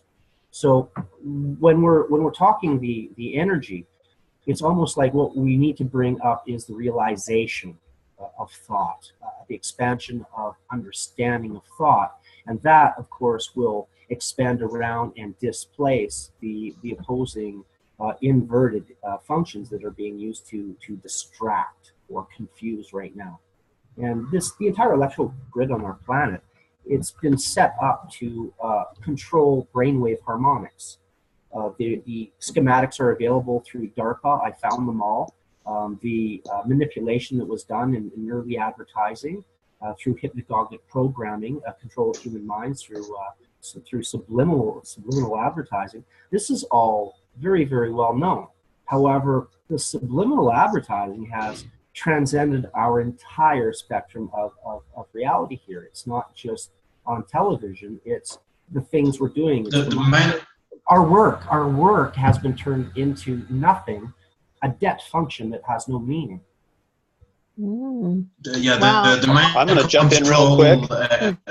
Subliminal mind control goes way beyond. Fraz jumped in there. Sorry, hang on. Yeah. Etienne, finish what you say first, right? I was just saying that the subliminals, or the way that the mind control technologies, it goes way beyond publicity, which is for mind control. And mostly they were drawing their powers from the miracles or metaphysical entities. So it's a whole other topic that I've been dealing with a lot. So the energetic grid, that's really where I've been focusing my work to dismantle these. When we start dealing with, there you go. What's what you got there, Fran? Let's see what Fraz up there. That's really small. I can't even see that, Fraz. Sorry, Fraz. Hold on a sec. What I'm going to do here is an interesting little wire model, and that's like the circuit. You see, yeah, it's a cute little circuit. Yeah. Okay, it is, isn't it, Fraz? Yeah. Is exactly what we're talking about here. And what was interesting is with part of our team, we're trying to explain what I have in my hand. I said, what you have is basically another way of saying this is a water molecule. You have your oxygen and two hydrogens. Wow. When the two hydrogens are in bond with the oxygen, you have a sharing of the charge, and it runs in this split wave formation, goes round and round and round. What's interesting is that if you were to take a look at one of the hydrogen molecules, you could probably say that it was close to being hydrogen, but the other one has a charge which is close to the hydroxine, which is the other half of the hydrogen molecule that we know of in the periodic table, one positive and one negative. If we take this and we bend one over on this side, we take the other one, bend it over on the other side. Now, what do we have? If I run my highlighter pen through the middle of it, we start to see function. Goes in the circuitry, okay? Now, if we take a look at Nikola Tesla's patent for an oscillating circuit for a wireless transmission, you have one coil on one side which has a frequency, we have another coil on the other, and we have one in the middle. We have the bottom, we have the other set of coils that runs across. So what you're looking at in a very simplistic form is your scalar compression device right there. Okay. Am I close? That's what the basic LC circuit represents. It represents how to split a scalar function and to create two reciprocating harmonized oscillatory fields that then enhance the function itself. Which would be my highlighter pen in the middle of it. Yes. And again, the force function will be the square of the oscillatory compression of both of those fields combined with the gravitational displacement. And that's what the electrical convergence becomes. Yeah, it's a very, very simple diagnostics once you put it into the very, very basic perspective of spin fields and the connectivity of a spine or torsion interface. It's like the helicopter blade pushing and pulling. You just have to be on the opposite side of it, you know, to get the opposite effect. It's the same movement. You know, we so enjoy the discussion. First, sorry. Okay, finish what you're saying, because David Palherman has been putting his hand up for a long time. Go ahead. Go ahead, David. David. Okay. I unmute you now, David. Hello. Hi there. Hello, Kevin. Hi, David. Question is for you. Hello. Yes, it's about using this knowledge. How can we use it? So my question is, when I run round my park, I can't get past the threshold of speed. So how can I make use of this energy to speed up my running?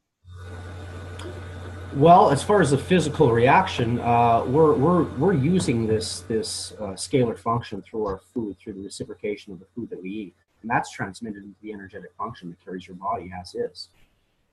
If you're looking for an electromagnetic device to speed your body through this space, so that's a lot different than applying the materials to accelerate your body physiologically. So I'm not exactly sure what you're asking me. Well, there seems so many variations of this spin. Well, this is everything. It's all the molecules and atoms and all the planets and everything in existence. Well, what my question is, with my mind, how can I capture more energy so that my body can function better?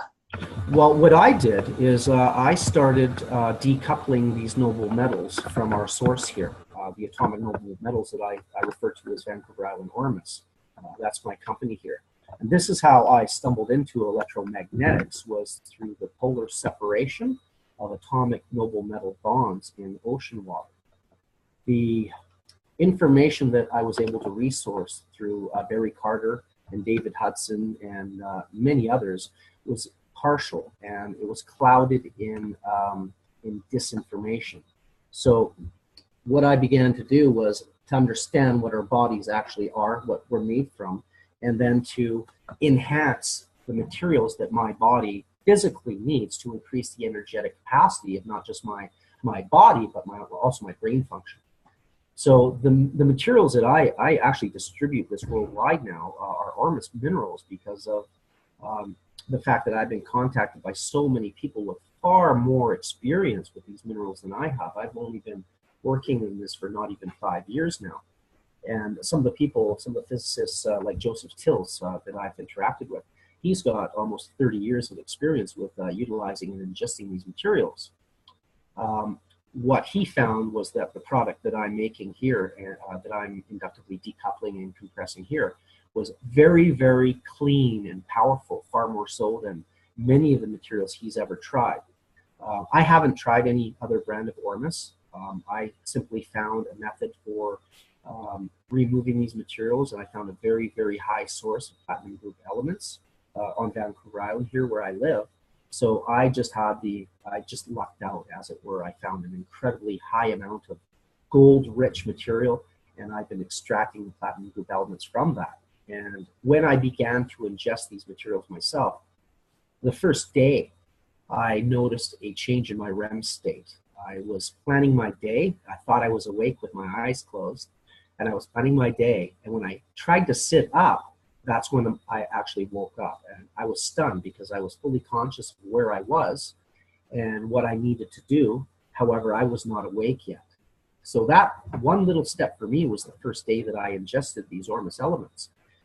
And from that time on, I've maintained every day taking a small amount of these materials. And through that, I have been able to access my subconscious at a higher rate than normal, than I normally was able to.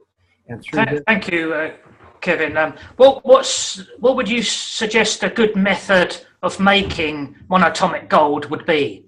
Well, a very, very simple wet process that Barry Carter came up was a simple mechanism using high quality seawater. What a lot of people do is they get Mediterranean salt or Dead Sea salt and they use that. But if you have access to the ocean is full of the entire periodic table.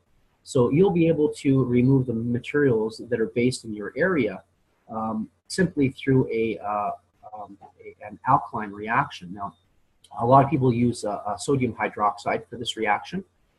You can use sodium hydroxide. Adding extra sodium to a solution is something you're just going to have to remove later with the sodium chloride. Another way of doing this is using potassium hydroxide. You're providing potassium, which is a cell wall builder, as well as it's not providing excess sodium into the solution.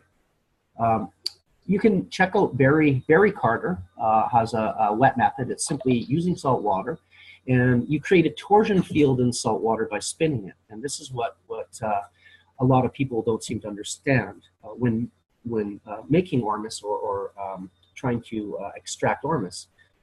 A lot of people think that this is a chemical process, and it's not really a chemical process. It's a torsion-induced reaction.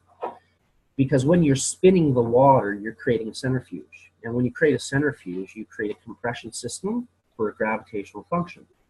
So what we're doing is we're compressing the gravitational function through the water, and we're utilizing the water to induce that electromagnetic decoupling of the bonded noble metal that's attached to the chlorine, adhered to the water.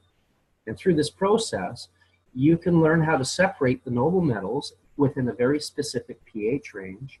And then once you separate these materials, they are no longer water soluble. They're no longer coupled to that hydride bond, so they will settle down over the water. And this takes time. We usually let our solution here sit for a month. And then at that point, we take the compressed material off the bottom and we begin desalinating it, which again takes 2 more months for us to do. We do a very, very, very thick solution in huge tanks. So once you get the proper materials in your body that you're not getting from the food that you eat these days, most of our food is garbage. This is why organic food is really important, because the organic food is pulling these noble metals out of the ground, and then you're going to get them out of the plant. Thank you, Kevin. One other thing is, what about the temperature? Is the temperature a crucial thing in making the Ormus?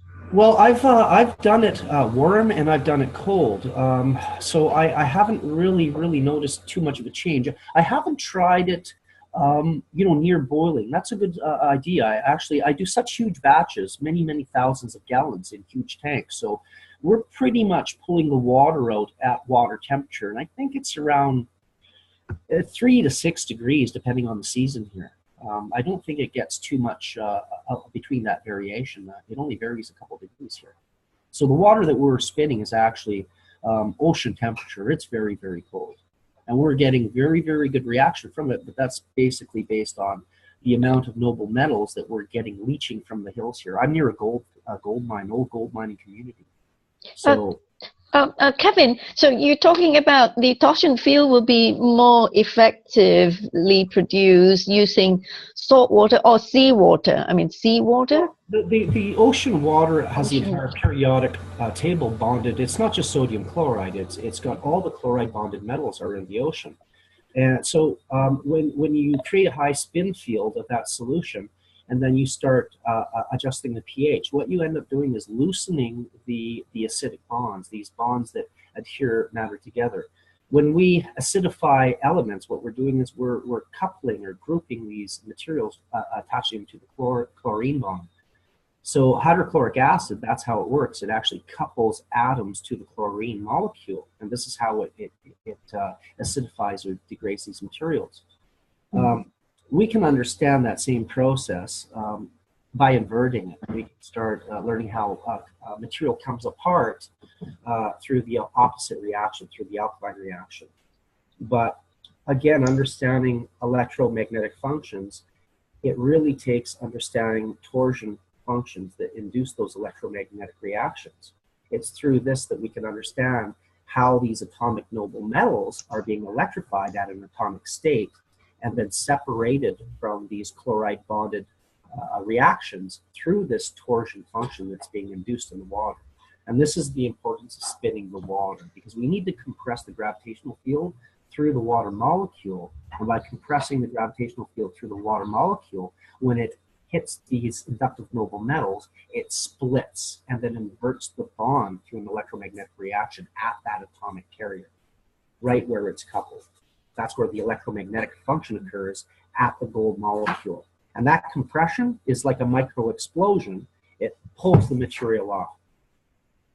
Gosh, we're learning so much from you, Kevin. Kevin, I would like to announce that I feel that we need Kevin for the next meeting and the next meeting. So much to share. Yeah, right. Well, anyway, hey guys, I mean, we are running out of time soon, so I'll just have to move on because Kevin will come back anyway. Yes, and on the 1st of February, yeah? Anyone can email me as well at hay.kevin@mail.com. I get many emails, and I'm approached on Facebook all the time, specifically in this area.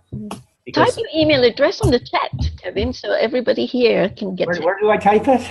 On the chat. Click on the chat bubble at the bottom of the window of this Zoom. Oh, there's the chat. Yeah, okay. yeah. And also type in your well, you don't have a website, right? You have a Facebook site. So the Kevin's Facebook sites and other sites has been linked to his bio that I put on the physics site, the physics website. Okay, so I'll just show you very quickly so that everybody knows how to see Kevin's work. Kevin, you might want to make that that email open to the group. I think you might have just sent it to me. I don't know if everybody else. Oh, really? Okay. I'm just email open to the group. Of course, yeah. It's open to everyone. Okay. Right. Hang on a minute. Let me. Oh gosh. Hang on. Okay. So let me just show where to get Kevin's links. Okay. If you go to physics website. No, where's physics website? No, I'm going to. Oh yeah. Okay. Here. All right. So now you see that. Like Etienne has spoken the last meeting, so I have moved Etienne to the physics meeting reports, and you can get links from there. Etienne's linked up there as well to his Facebook and his sites, and so will Kevin. Okay, but for the time being, Kevin's still here with us on the 27th physics meeting, so he's here. So just click on the links, and you will be taken where he is, and then probably if you want to buy Ormus from him and from Tim, you can get through rather than making it yourself. I guess they are for sale from your site, right, Kevin? Tim? I'm trying. I don't know how to get off of Tim here to make it here, everyone. There we go. Oh, yeah. Tim has posted something on the chat box. Yeah. I'm new at these systems here, so I just wanted to make sure that's set up to everybody. I've also linked up Tim's write-up on the explanation of the Ormus and everything. It's so amazing, Tim. I mean, I've just learned so much just by reading your write-up, you know. And the write-up is linked up to his short little bio on the physics site as well. Most of you has got it if you're already in the database that I've sent official meeting invitations to. You've got it because I have attached that onto the email. Sounds like David had a few more questions for me as well. So if you go on, David, if you want to go ahead. Oh, thank you. Yeah, I was wondering about which way you might spin the water. Does that have an effect? Well, we've tried spinning it both ways to see if the planetary oscillation would have any effect, but we didn't actually notice any changes in the condensate, any changes in the amount. So we tend to just, I think we're going clockwise right now. We're spinning clockwise. All right. For the most part. Well, thank you for sharing, Kevin, and thank you, Crystal, for letting me ask a question. Thank you both. You're welcome, David. You asked very good questions. Yeah. Kevin, are you using structured water in your grows in your garden? Am I using structured water? Yeah. Actually, in one of our facilities, we were using it was a magnetic device. It's similar to GANs, but it was, I have to remember the brand name. It's a company in Canada here. And one of my friends wanted to test it. It's a magnetic device for softening the water. Because we use Ormus in all the systems, we haven't really noticed any changes by adding or augmenting the electromagnetic frequency in the water, simply because the frequency that gets generated by these noble metals oscillating it is absolutely massive. It's and again, I haven't really had the ability to test everything individually like you would do in a scientific forum, simply because we're producing. We're not simply gauging and testing and writing papers. We're producing as much as we can for our clients as fast as we can. So. It's sure making people happy. Yeah, absolutely. Yeah, everybody here in Colorado that was using your product this year in their outdoor grows and in their indoors were really pleased. I've just been kind of curious about structured water lately and wondering if there's any potential in adding that, because when we added the Ormus minerals to our bokashi fermenting leachant teas, it increased the fermentation rate by 60%. We had fermentation in 4 days rather than 14 days. Wow. Yeah, and our main goal is to get people off the salt-based nutrients and to get them on a closed circuit at home producing their own agricultural waste. I was having a conversation with Barry Carter about this, and he was thinking that you might be able to plateau with your Ormus application if you have a close composting unit, kind of like what we educate and try and sell people on with. That's, it's neat when people take these products and they test them specifically into their background, and then I wouldn't have been I would have assumed that it would have slowed the fermentation down, done some sort of preservative reaction. And for you to say that, it's just absolutely unbelievable. How it accelerates that. Yeah. Everybody that tested in their field, this is going to expand in every science, in every avenue, simply because every individual will think of different ways of applying and testing this, and then we'll see results from that. So, it's how we learn. Yeah, absolutely. Fantastic. Absolutely. Right. Are you working with any mycologists out in your local area? Have you distributed your material to any mycologists in the local area? Not so much. I've been trying to stay away from any avenue of academic purview, simply because there seems to be this application for testing, and not applying. And I'm working with so many people right now that are benefiting from the application of it, that I'm feeling that over time the natural movement will be where the scientific community can no longer ignore this and will have to take a notice of it, and that's when this begins to be familiarized and taught in more than one viewpoint. It needs to be taught in full spectrum through every science. Every science can apply these torsion inductive understandings, from cellular to biology to chemistry to physics, electrodynamics, metaphysics. All of this is part of the same field function. So once we understand what it is we're living in and how we can utilize and compress and utilize these energetic functions, our entire existence here changes yet again, as it has consistently for our evolutionary trial here. This is just an experiment, and we're the. Can I jump in? Kevin, hold on. Sorry, who is that? Fraz? This is Fraz, yeah. Oh, go ahead, Fraz. Yeah, jump in. Quick question for Kevin. You're talking about the spitting of the water. Have you looked at Victor Schauberger's work with the water implosion, the vortex water implosion? I actually have all of his patents here, and I overlaid them against Nikola Tesla's electromagnetic systems and the water molecule itself, and I saw the same dielectric function occurring in all of this.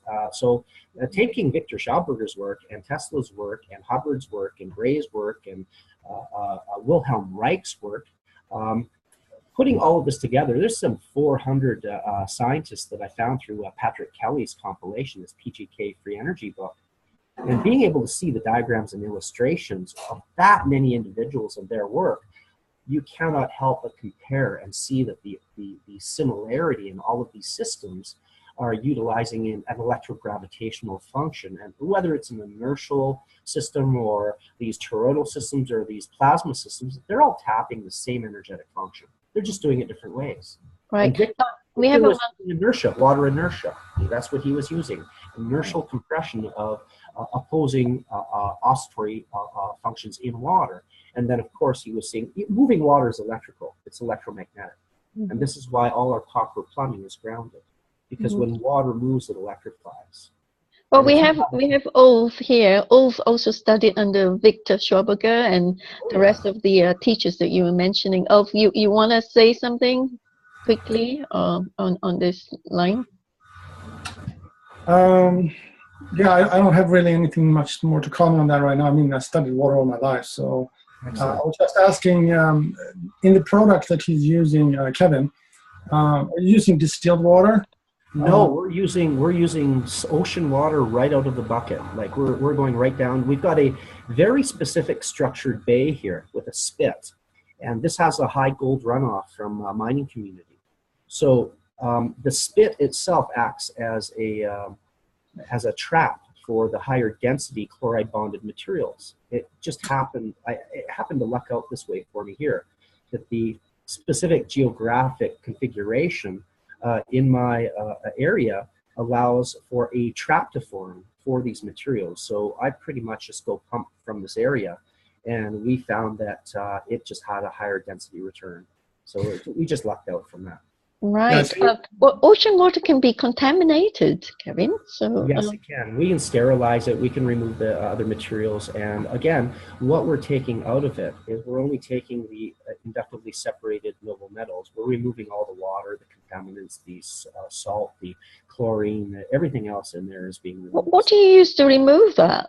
We do a 10-field freshwater flush, and then we do a spin field inductive resonant reaction, and then I sterilize it. I do heat sterilization after. Kevin, I understand that you said you will be teaching some of the scientific communities, and you will very soon be going to the University of Victoria later this month to teach the engineers physicists. I've been invited to dozens of universities, and I have so little interest in doing that. I'm in production right now. I have massive facilities that I'm building, and I'm designing more. We're working with very, very, very large cannabis operations here and moving through that into food production. So this is hands-on. This isn't about going and talking to a bunch of people in a university. This is hands-on work. They can come and see what we're doing, but I can't go to the university and do what I'm doing. It becomes talk. This is not talk. This is action, reaction. Right. So you don't do workshops or teaching courses. I explain to people how they can apply this, and they can do all the research they want. Like what Tim did is Tim started applying some of these materials and observing the reaction. And that's what this takes. It takes applied reaction observation. Once you see that, you start seeing potential for applying this yourself. That means you don't need to follow academics. You don't need to go to the university and sit in a huddle with all these other people and pretend you're stupid and you need their help. You simply use your mind and you start applying this because you can see the reactions and you can now gain from them. And this is the important part, is that I can't walk in circles doing this, or I wouldn't be doing this. I have to be able to gain value from my work and sustain myself and not rely on others. I don't need investors. I don't need people to take my ideas, and I'm not begging for help, you see? I'm simply utilizing this already, and utilizing it allows for a gain. because the production itself is massive. I've been showing a lot of pictures of what we're doing and what we're producing. And essentially, when we're growing cannabis and we're extracting the resin, the value of that, medically speaking, is massive. But financially, the shatter right now is really close to the cost of gold. So essentially, by producing these minerals and using them in cannabis horticulture, I'm essentially turning ocean water into gold. Because the value of this material is the value of gold right now currently on the market. It's some $50, $60 a gram. I also posted a link for everybody to check out what coats the cannabis trichromes and resin glands, which actually is gold and palladium. Yeah. It's the same that's in our tears. And I did this research, and it took me a little while and it's helped me break it through to a lot of people that this is what plants eat. It's a good quality way to heal and maintain a really healthy state. But it's really interesting article. I was surrounded by people that were constantly crying. I was just like, man, what kind of minerals are they losing when they're crying? Yeah. So we can see what the reasoning here for controlling that specific plant and outlawing it, and the fact that the cerebral reactions, the understanding of this polymerization and brain function, it's massive. When we understand that, when we utilize that, we grow and learn as humans. And in order to control this planet, there had to be a suffocation of that intellect. So we can see where they started identifying the specific plant materials that were enhancing the human intelligence, and then they started outlawing those materials so they could subdue and subjugate us. Once again, this is the time of Rome. So we see that. Kevin? Hi, this is Trish, Kevin, and I was just wondering while we have you here, I'm in Jamaica, and we're working with the boards here of the parishes highly in agriculture. Trish, highly with cannabis. You're fading in and out a little bit for me. You're fading in and out a bit on me, Tricia. Okay. There you are. Okay. So you're down. You're in. Sorry, you said you're in Jamaica. Jamaica. Yeah, Tricia is in Jamaica. She's operating a retreat resort in Jamaica. Okay. I'm not getting a very clear connection with you, Tricia. It's you're fading in and out when you speak. Okay, dear. I just wanted to connect you to Jamaica and Donald. Excellent. Well, Tricia, we can't hear you at all, Tricia. If you could type on the chat box, then I can read your question to Kevin. Tricia says, sorry, we can't hear you at all. It's very choppy. Yes. Yeah. Oh, we have Mike Nashif here. Wow. Mike, welcome. And Mike, the meeting has gone on for quite a bit, and we're just finishing, but well, Kevin's here. You want to say hi quickly, Mike? I've unmuted you. Yeah. Hi, guys. Hi. There you are. Hi, Mike. I've been, I just got on, figured I'd answer any questions people might have. It's interesting that when I came into the conversation that you guys are talking about cannabis and shatter and, you know, the effects of it. Because the last couple of days, I'm cleaning all my utensils, and I've, you know, used isopropyl alcohol, and I'm going through the whole alchemy process of what's going on, removing the resin, wondering what I can do with a negative polarity energy that's wrapped in a positive polarity energy, which is the alcohol. That leaves the resin suspended in the alcohol. That's why it looks like Kool-Aid or tea. Okay? Right. What can we do, or what can we use that for when it comes to an acid or a sugar being introduced to your reactors or to an infinity loop or something of that aspect. Okay? I need to pose that question out there to people who are dealing with cannabis, who are trying to save the world. Well, the inversion process is a natural reaction that happens intracellularly through that function, because there's a transfer of the alkalinity through the inductive transfer that creates a acidic rebound almost. It's an equal and opposite reaction that occurs. Right. That means when you're talking about suspended polarity, the alcohol actually bonds in the negative positive so that it actually couples molecularly to the THC molecule. So as far as what you're discussing it, inverting a field for... I can see all of this. I just don't know the words to it. So you are filling in all the words of everything that I'm seeing at this point. So I appreciate your help with that. This is where toroidal induction comes in, because it allows you to look at both fields occurring at once. When you have a reciprocating, what you would call a positive or clockwise, and a reciprocating negative or counterclockwise. I don't really use the terms positive and negative unless I'm talking about emotional context, because we're talking about polar functions of clockwise and counterclockwise reciprocations. That's right. Yeah. When we can start taking those contexts and understand the bonds, then we can simply invert those through understanding the electromagnetic process. And we can do that intracellularly. And very good. Yeah. Now hold on just a second.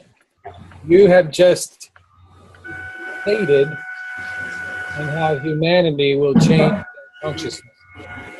Yes, you bet. And this is how we do it. We increase using the plant, and we increase our antenna, and then we draw more in. You bet. Very good. It's very noble, and it's probably the best and the only plant that you can do that with here on our planet right now. Well, there's a lot we can grow. Well, there's a lot we can grow, but there's not a lot you can that mimics the energy of the human body as well as the cannabis does. And mushrooms. I must say here, we have a naturopathy doctor, Dr. Toledo Buba-Hughes. She's a fan of cannabis as well. She can tell you. Oh, hi, Toledo, come in and say hi to everyone. Toledo. Hello, all. Hello. Hello from Spain. There's that ghosty image. I saw you in the smoke-filled room. Toledo's from Texas, actually. She's from Houston. She's a Texan girl, and she's now happily holidaying in Spain for a couple of years. It's raining right now here in Texas. Yeah, she's from your area, Mike. There you go. Toledo's here. Go on then, Toledo. You want to say something about the benefits of cannabis that you have been taking? Well, it's an interesting climate here in Spain right now because they have legalized cannabis to a large extent, but it's real gray area. And so we're looking at some of the law changes here. And interestingly enough, that the universities in Spain have some of the best medical research about cannabis in the world and the health benefits. And so it's an interesting mix of what's happening with all that. In the meantime, people are writing me, very conservative people from Texas are writing me and going, oh, my friend cured themselves of lung cancer, or, oh, my friend cured themselves of bladder cancer. And these are really conservative people that know these people personally that are curing themselves with cannabis oil. So, interesting time. And the key is curing themselves, not absolutely, yeah. That's important. Absolutely. And so, yeah, it's interesting all that's going on with it, and then the new CBD thing where CBD is trying to be squelched, and wow, it looks like half the states now have legalized. It's an interesting time, but certainly because there is more use. People are gathering evidence that it indeed does cure a lot of things very well. Big threat to the pharmaceutical industry, of course. That's the applied science again, you know, using it and showing the results. That's the application again. Absolutely. And for me, I look at things like isopropyl alcohol or butane or this or that for extraction. I think things such as coconut oil to extract is better. Yeah, for oral ingestion, it's fantastic. There's other ways of doing it for vaporization using water. I mean, there's water extraction systems as well. CO2, the CO2 extraction for shatter is extremely clean. I've even used acetone under vacuum compression because it's a very, very clean a solvent, and I can remove everything right to a part per billion out of it through gas extraction. So really, yeah, you bet. Acetone's always scary sounding, but yeah, I understand what you're saying. You can remove it to that extent. When you're talking about explosive left over after health-related reasons, it's kind of hard to grasp, but it's removing all the material after all the gas that's remaining in the resin. That's the main thing. If you can get that material out, then you can have a clean product. And this is why everyone went to CO2. I guess that would maybe be the high-tech version, and then the low-tech version would be put it in a frying pan with some coconut oil for 5 minutes, you know. You bet. So. You can even do a cold rinse. Is you take a slightly warm coconut oil and the cannabis, and you blend it together so that you can adhere the noble metals, the oil polymers together, and then you're using the torsion compression to bond the material, and that works as well. Makes sense. Yeah, lots of ways to do it. Whip out the old blender. Yeah. Easier way to explain it is that you're using the super cold to squeeze every ounce of liquid from the cells, and then the water evaporates or freezes and leaves just the resin or the oil that's left over. Just squeezing it out. That's all the cold does. I was just curious about what residue would be left over energetically from using the different, like CO2 or butane or, different chemicals like that to freeze it out. Yeah. Well, very interesting chat amongst cannabis enthusiasts. What time is running out, folks? I have to close the meeting. I'm so sorry. But you know what? We can continue this conversation in the next meeting on the 1st of February. So make sure you guys come back, okay, for the next meeting. So, wow. Physics hits the ground. Kevin, you're amazing. Oh, my goodness. I mean, the information that you are sharing with us is so awesome. And we want you back again. Really. It seems so simple and just apparent from the perspective of being able to use it. It's sort of in your face when you're doing this, and takes that spectrum out. So. I'll have to go around the table very soon, but I just want to make a quick summary, as every chairman would be effectively, of what Kevin has brought forth in this meeting. It's fantastic. I mean, you guys read his write-up that I have attached in your emails when I email you to attend the meeting. So those of you who are new, who hadn't put your email addresses, please be sure to do that on the Skype, on the Zoom chat, so I can include you in the database. And thank you, those who did. Okay, so Kevin actually said that there is no such thing as free energy. You said that, didn't you, Kevin? I did. I said it's all free. I mean, it's all energy, and we live in bask in it. So putting out the idea that free energy is like saying there's another type. You see, there is no other type. There's no other type. No, there is energy, and there's our understanding of how to compress these functions. So once we get to the point of not being able to create or destroy energy, we learn how to use it. We realize it's all free. We can remove the term. We just say it's energy. So you say we cannot create it. Energy is everywhere already. Yeah, great. Yeah, and you also said about DNA being electric. Okay, So DNA, electrical helical coils, you said, made from inductive polar materials, noble materials, separated from the hydrochloric acid bonds and all that. Okay, good. So that, well said. You have said, you have explained in details earlier, and then Ormus elements, you have explained as well. And now it's up to people to test those explanations, and that's where the start is, because once you have sort of a starting ground, and I want people to disprove what I'm saying, because that's what I've been doing. I've been trying to disprove what I've been seeing in my mind. Well, I guess people can't disprove that in this group, in this meeting, because Etienne has come in and he's very accurate, and he confirmed. He said, well, you were like 90-something% accurate, 98%. But that means if you attempt to disprove it, you end up utilizing it. So by attempting to disprove, you end up applying this into whatever area you're trying to put it into, which is just perfect. Yes, and so folks, you can actually obtain the Ormus material from Kevin if you would just email him or go to his site. Yeah. Or you can make your own. You can learn how to you can make your own. Oh, if I were to ask you, if it's not too cheeky of me to ask you, Kevin, make your own. You say, oh, you can make your own. Yeah, I want to ask if you would be able to avail yourself to do a little workshop through FESIG.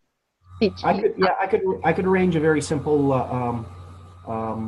display to showing how to do it. We can do something like that. Oh, wonderful. Thank you. Bless your heart for saying yes to that. It would really help people to understand that they can go down to their ocean and they can pick water up there and make it. They don't have to go to a health food store, and they don't have to buy these expensive salts. They can start with some very, very basic minerals that most of us have access to, or many of us have access to. Right. And then you see what you have. You see what you have and you work from there. Right. Now I seem to have lost my notes. But anyway, so here you are. A wonderful. Now we have such a lovely session here with you, Kevin, and I just need to go round the table. Well, I think you've said all that you need to say, because we were going to have you back for the next meeting, the next couple of meetings anyway. So I'm going to go round the table before it hits 8 o'clock. We'll have to close the meeting because we can't have too long a recording. Right. So we're going to start off with Dr. T.B. Hughes. If you got anything to say, anything that you want to say very quickly, because I'm going around the table. There are 12 of us, okay? Yeah. Good night. Wow, it was just in and out quickly, but lovely. I really appreciate what you're saying, and I like the bring it down to a real simple profile so people can relate to it. And I like also that, like you're saying, it's about, yes, it's all free energy, but it's learning how to harness and apply it for everyone. Because I think it's all at a grassroots level where it's really going to happen. Once you're branching out at a grassroots level, there's no stopping it. That was the key here. Make it so simple it can't be stopped. Right. That's exactly. You bet. You bet. Exactly. And same thing with cannabis, really. Yes. And so, anyway, yeah, lovely. I'd love to talk to y'all more, and hopefully we'll come back to the next meeting, Talita. Lovely having you here. Hopefully I can. Wonderful. Right. So next round the table, Etienne, we're going to have you back on again for the next meeting with Kevin. But if you got anything that unfinished business that you need to say before we... I just wrote in a comment that now I just got back to Playa del Carmen, so there's a seawater right down the beach. But I'm just not quite sure what to do with it. So I definitely want to hear more about you. Oh, and folks, I want you to know that the next meeting, well, we've got more time because it's so exciting. Kevin has got so much to say in this meeting. If you got any questions for Etienne prepared in the next meeting, 2 weeks time, 2 short weeks, you can ask him about the free energy, devices from Orion. Arthur is in charge of that one. He's not in embodiment. Etienne's from Orion. He's the first commander of Orion. And his past life was the Monkey King. So read up about him. He's got links on the FESIG website as well. And I believe past lives, future lives, present life are all going to be compressed in one soon. Yeah, correct me if I'm wrong. So there you are. So that's why this is mentioned here. I mean, others who are not in the knowledge will think we are crazy talking about things like that. But, well, it's reality. It's understanding. Say that again, Kevin. I said understanding consciousness is like understanding electricity. Yes. They both have form and function and usability, and it's about understanding what they are and applying that. That's I so love the way you explain it, how you know, consciousness, and how you were talking about when Etienne was asking about the veil, and then you were talking about the veil being what you're saying, metaphysical energy versus is actually scalar flux. Yeah, that's what you're saying. That's fantastic. Well, thank you. So we move on. Etienne, is there anything else you want to say? Just one thing I wanted to share. Last night we did some very amazing, powerful stuff. Yeah.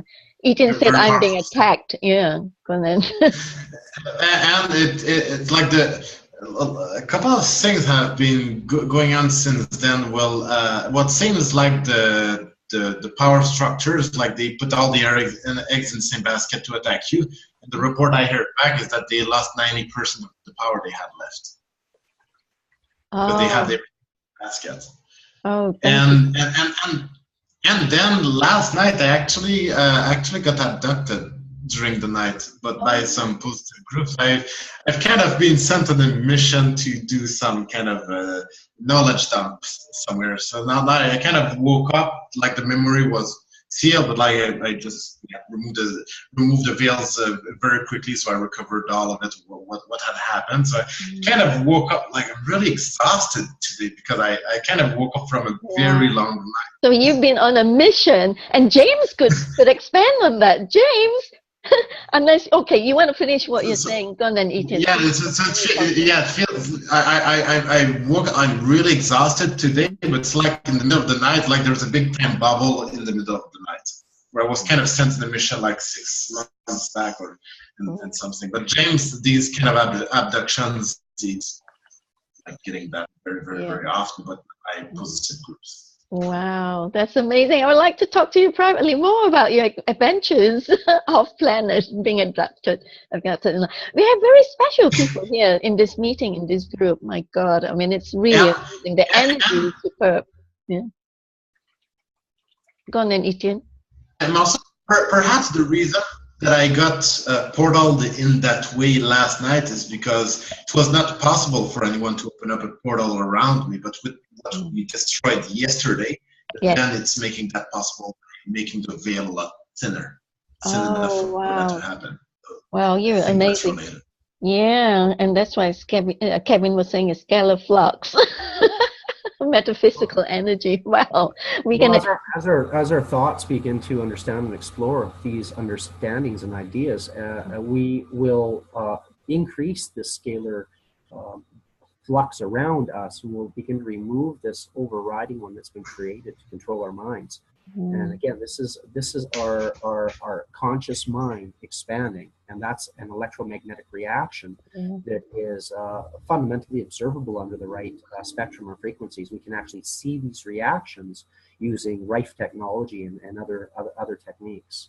Wow, this is amazing. This is science and spirituality messing up together. I mean, being combined and converged. And I can't wait for you guys to actually come up with something, a device or an invention or something like that to bring down that veil. Because I suspect, when we had this chats, when Penny Bradley came into the FESIG meeting, she did say, I did ask this question, okay, then what is it that would take for us human beings to escape the prison, because this is a prison planet, right? And she says, you have to find a way to break the wall, something like that, right, James? And this is it. I mean, this is what we're talking about, the scalar flux and all that and the veil that Etienne has brought up that ought to be punch a hole through, and then we can free ourselves, right? I've already punched a hole through it. You can't punch a hole through, metaphorically speaking. But this is where the information comes. It comes through these holes that are created, and when we can condition our the interface, our brainwave functions to the right frequency, we can initiate and engage and start reading the flux around us through the barriers that have been imposed here. Right. And that's already started, like it's already happening, and the barriers are failing now. Yeah, thank you. You know what, Kevin? You have been actually singled out by a recommendation from James Ring. Yeah, he said you're brilliant, so why not get you to come and speak to physics? So here you are.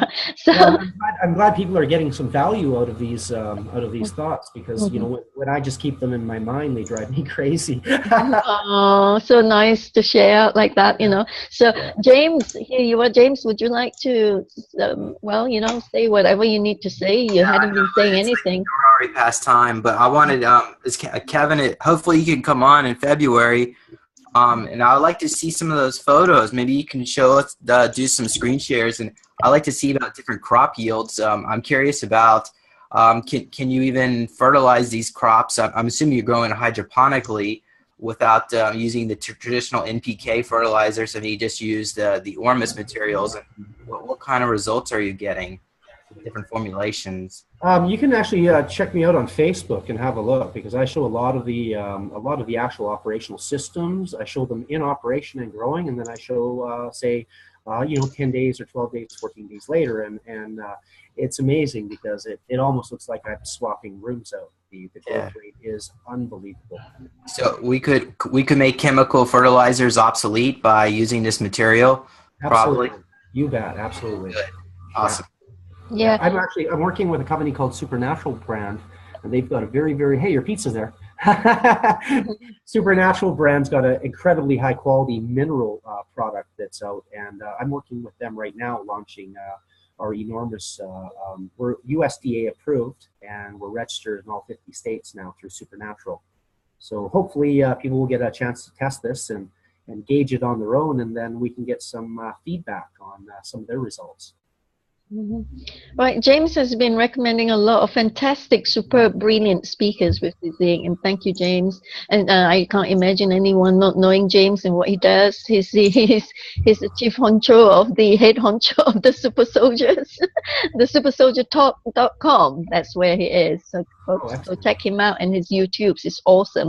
And he brings people back from well, you know, their memories coming back. Those who had been to Mars and other, well, you know, off-planet missions on their super soldier missions from the ACIO or other. You know, when we break this down into these basic gravitational propulsion dynamics, it can take the bewilderment away, because the systems that are used for electrogravitational compression are very simple. They're very easy to build. And by showing people how to build these very simple coil-based transformers, you get an idea of what electrogravitational compression is, and then how easy it is to do, and what several $billion in the right hands could do with this information 100 years ago. So the space program develops just like that through information and testing. So right, thank you. So James, is there anything else you want to say? Then we're going to move on to Ron. No, Fres, and then Ron Fres first. James. Thank you, Kevin, and thanks everybody. Thank you, James. Enjoy your pizza. Check out James' YouTube channel. It's awesome. I mean, the things that has been disclosed, he actually brings disclosure about as well. Yeah. So supersoldier.com, okay, get there. And okay, who else? Fres. Super Soldier Talk. Yeah. Super Soldier Talk, sorry, supersoldiertalk.com. Yeah, go on then. Yeah, Fres, anything else you want to say? Yeah, we're our team is going to has just put together the latest video, and it's nice having Kevin here, because what we did was the introduction to toroidal mathematics in the operation of going from 2D schematics for your devices into 3D schematics and 3D mathematics and why. It's really complicated at first when you look at it, but what we're saying is, don't worry about the math. The rodent people and the others have done the mathematics for us.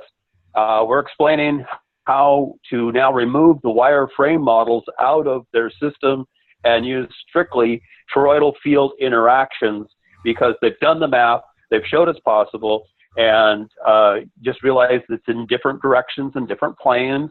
And with the work with Mike Nashif, and we pick about 10 minutes of his time, and then we've got basically 3 hours of deciphering the symbols that he brings forward for us to look at.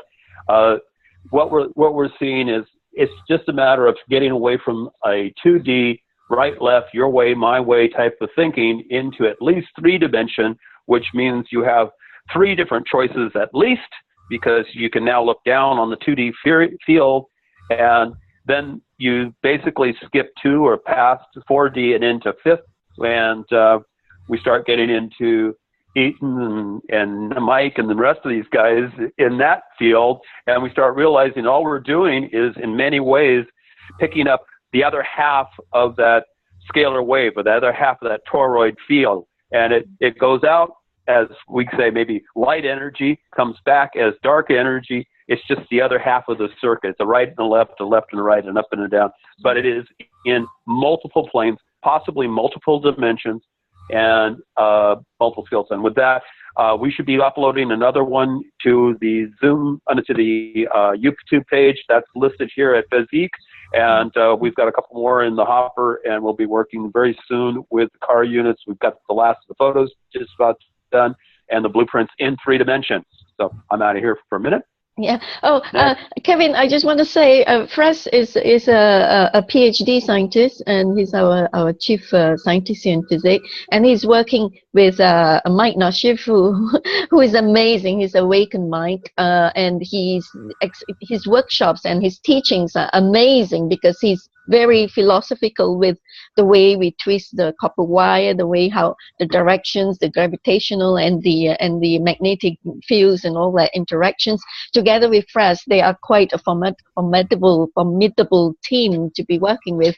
And I suggest, Kevin and Tim, if you could just go into the FESIG website and click on the links that I've put on Fres's bio's description, as well as Mike Nashif's. Mike Nashif has his Infinity 888 project that they're all linked up to their names, so to where their description is. So go there and study it. And I've got a strong feeling that, my God, I mean, when you guys actually confer and work together, we're going to produce something that is awesome, okay? A series of things that are going to really help humanity in a big way. The basics down are really important. That's that toroidal flux that he was talking about. That's what I thought. Yeah. And this is basically creating a torsion field through a tight spin electromagnetic wave. So this interaction again is to utilize the gravitational expansion compression. When we can begin to understand that this is induced by 6 waves of gyroscopic inertial compression, we can then see it as a 6th-dimensional movement, because we are moving in 6 different directions, and we can take each dimension as a flux or a motion of travel. Then we see what feeds our system. It's that inertia. Sure. And then you were talking about using the Ormus to excite the pineal glands, the excitation of the pineal glands, okay, as one tool. Okay, and Fres and Mike is talking about the excitation of the pineal glands with the energies of the gravitational and the plasma side of things, okay, gravitational and magnetic coiling of the spin and whatnot, yeah. The energy is the same function. With the infinity, yeah, it's the same energetic function. It's torsion compression. It's just being utilized by a different methodology.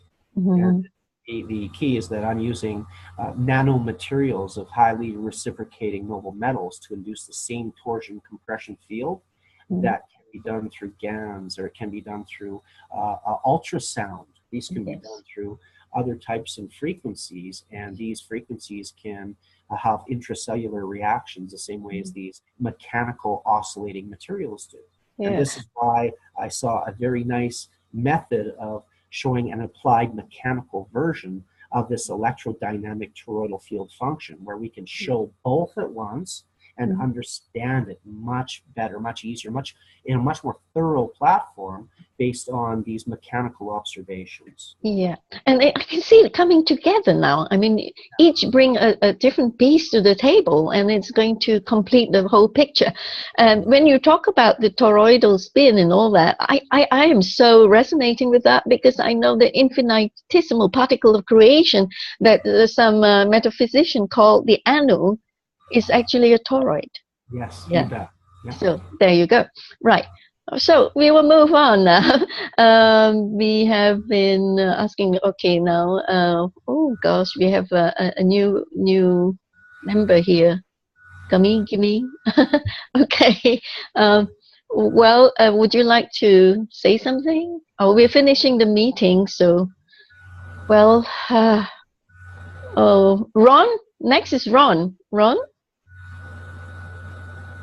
Great meeting, Crystal. I really enjoyed it, and so I wouldn't forget, I sent Kevin a test message, because I think I want to get together with him and probably try some of his Ormus. Excellent. I've never tried that before, so I think that'll be one of my priorities. I think having an explanation for what these materials are that is a little past the superficial, it helps a lot, having a physical representation of what this matter actually is that you're ingesting. There hasn't been a very an explanation that I found reasonable until I really started understanding the process to remove and decouple these materials.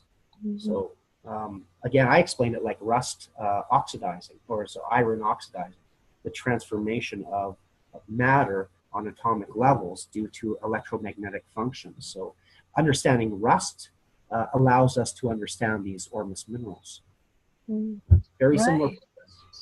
Thank well, you. I understand the reddish brown rust, but as far as processing Ormus and living in Southern California, I don't think my ocean water is what you'd consider primary ocean water for extracting. Well, I know I'd get a lot of oil, because we've got oil pumps right down at Long Beach. That isn't that far from me. Well, the next thing is that oil and water doesn't mix. However, the oil polymers actually affect the field function of these other materials. The resonant function of the oil polymers change the resonant function of the material that it's adhered to. And this is why it's so toxic. Right. Oh, thank you. Thank you. So next we move on to, Tim has said his piece. We're going to move on to Tricia. Tricia, would you like to, if we can't hear you, would you like to type the link of the spa retreat that you are in Jamaica on the chat box, so people can see it and probably be in touch and visit you and have themselves pampered there. Go on, Tricia. Yeah, and last but not least, if you got anything that you want to say, any unfinished business before we close the meeting, very quickly. I have to unmute you. You are unmuted now. Yeah, go on. Okay. Yeah, there's a lot of things to say. A lot of things I like to share. Don't take too long, because we have to close the meeting. I know, so we'll have to do this some other time, so it's fine. But getting into the absolute, the structures of the nanos and the biggest schemes and a lot of things there, but we'll take that some other time. So yeah, not much other. It's great talk, Kevin. Come back, for the next meeting. Okay, then we got more time for you, right? Okay, and there being no other business, I would like to thank Kevin on behalf of FESIG and everyone present here. Thank you so much for your wonderful presence. We have such an amazing attendance here of really brilliant minds here fusing together to come up with such a wonderful feeling here. And thank you so much, Kevin, for your wonderful brilliant, awesome talk. We want to see you again for the next meeting. So there being no other business, the meeting is now adjourned to the 28th FESIG meeting on the 1st of February. Thank you. Thank you very much. Blessed be. Thank you. Bye.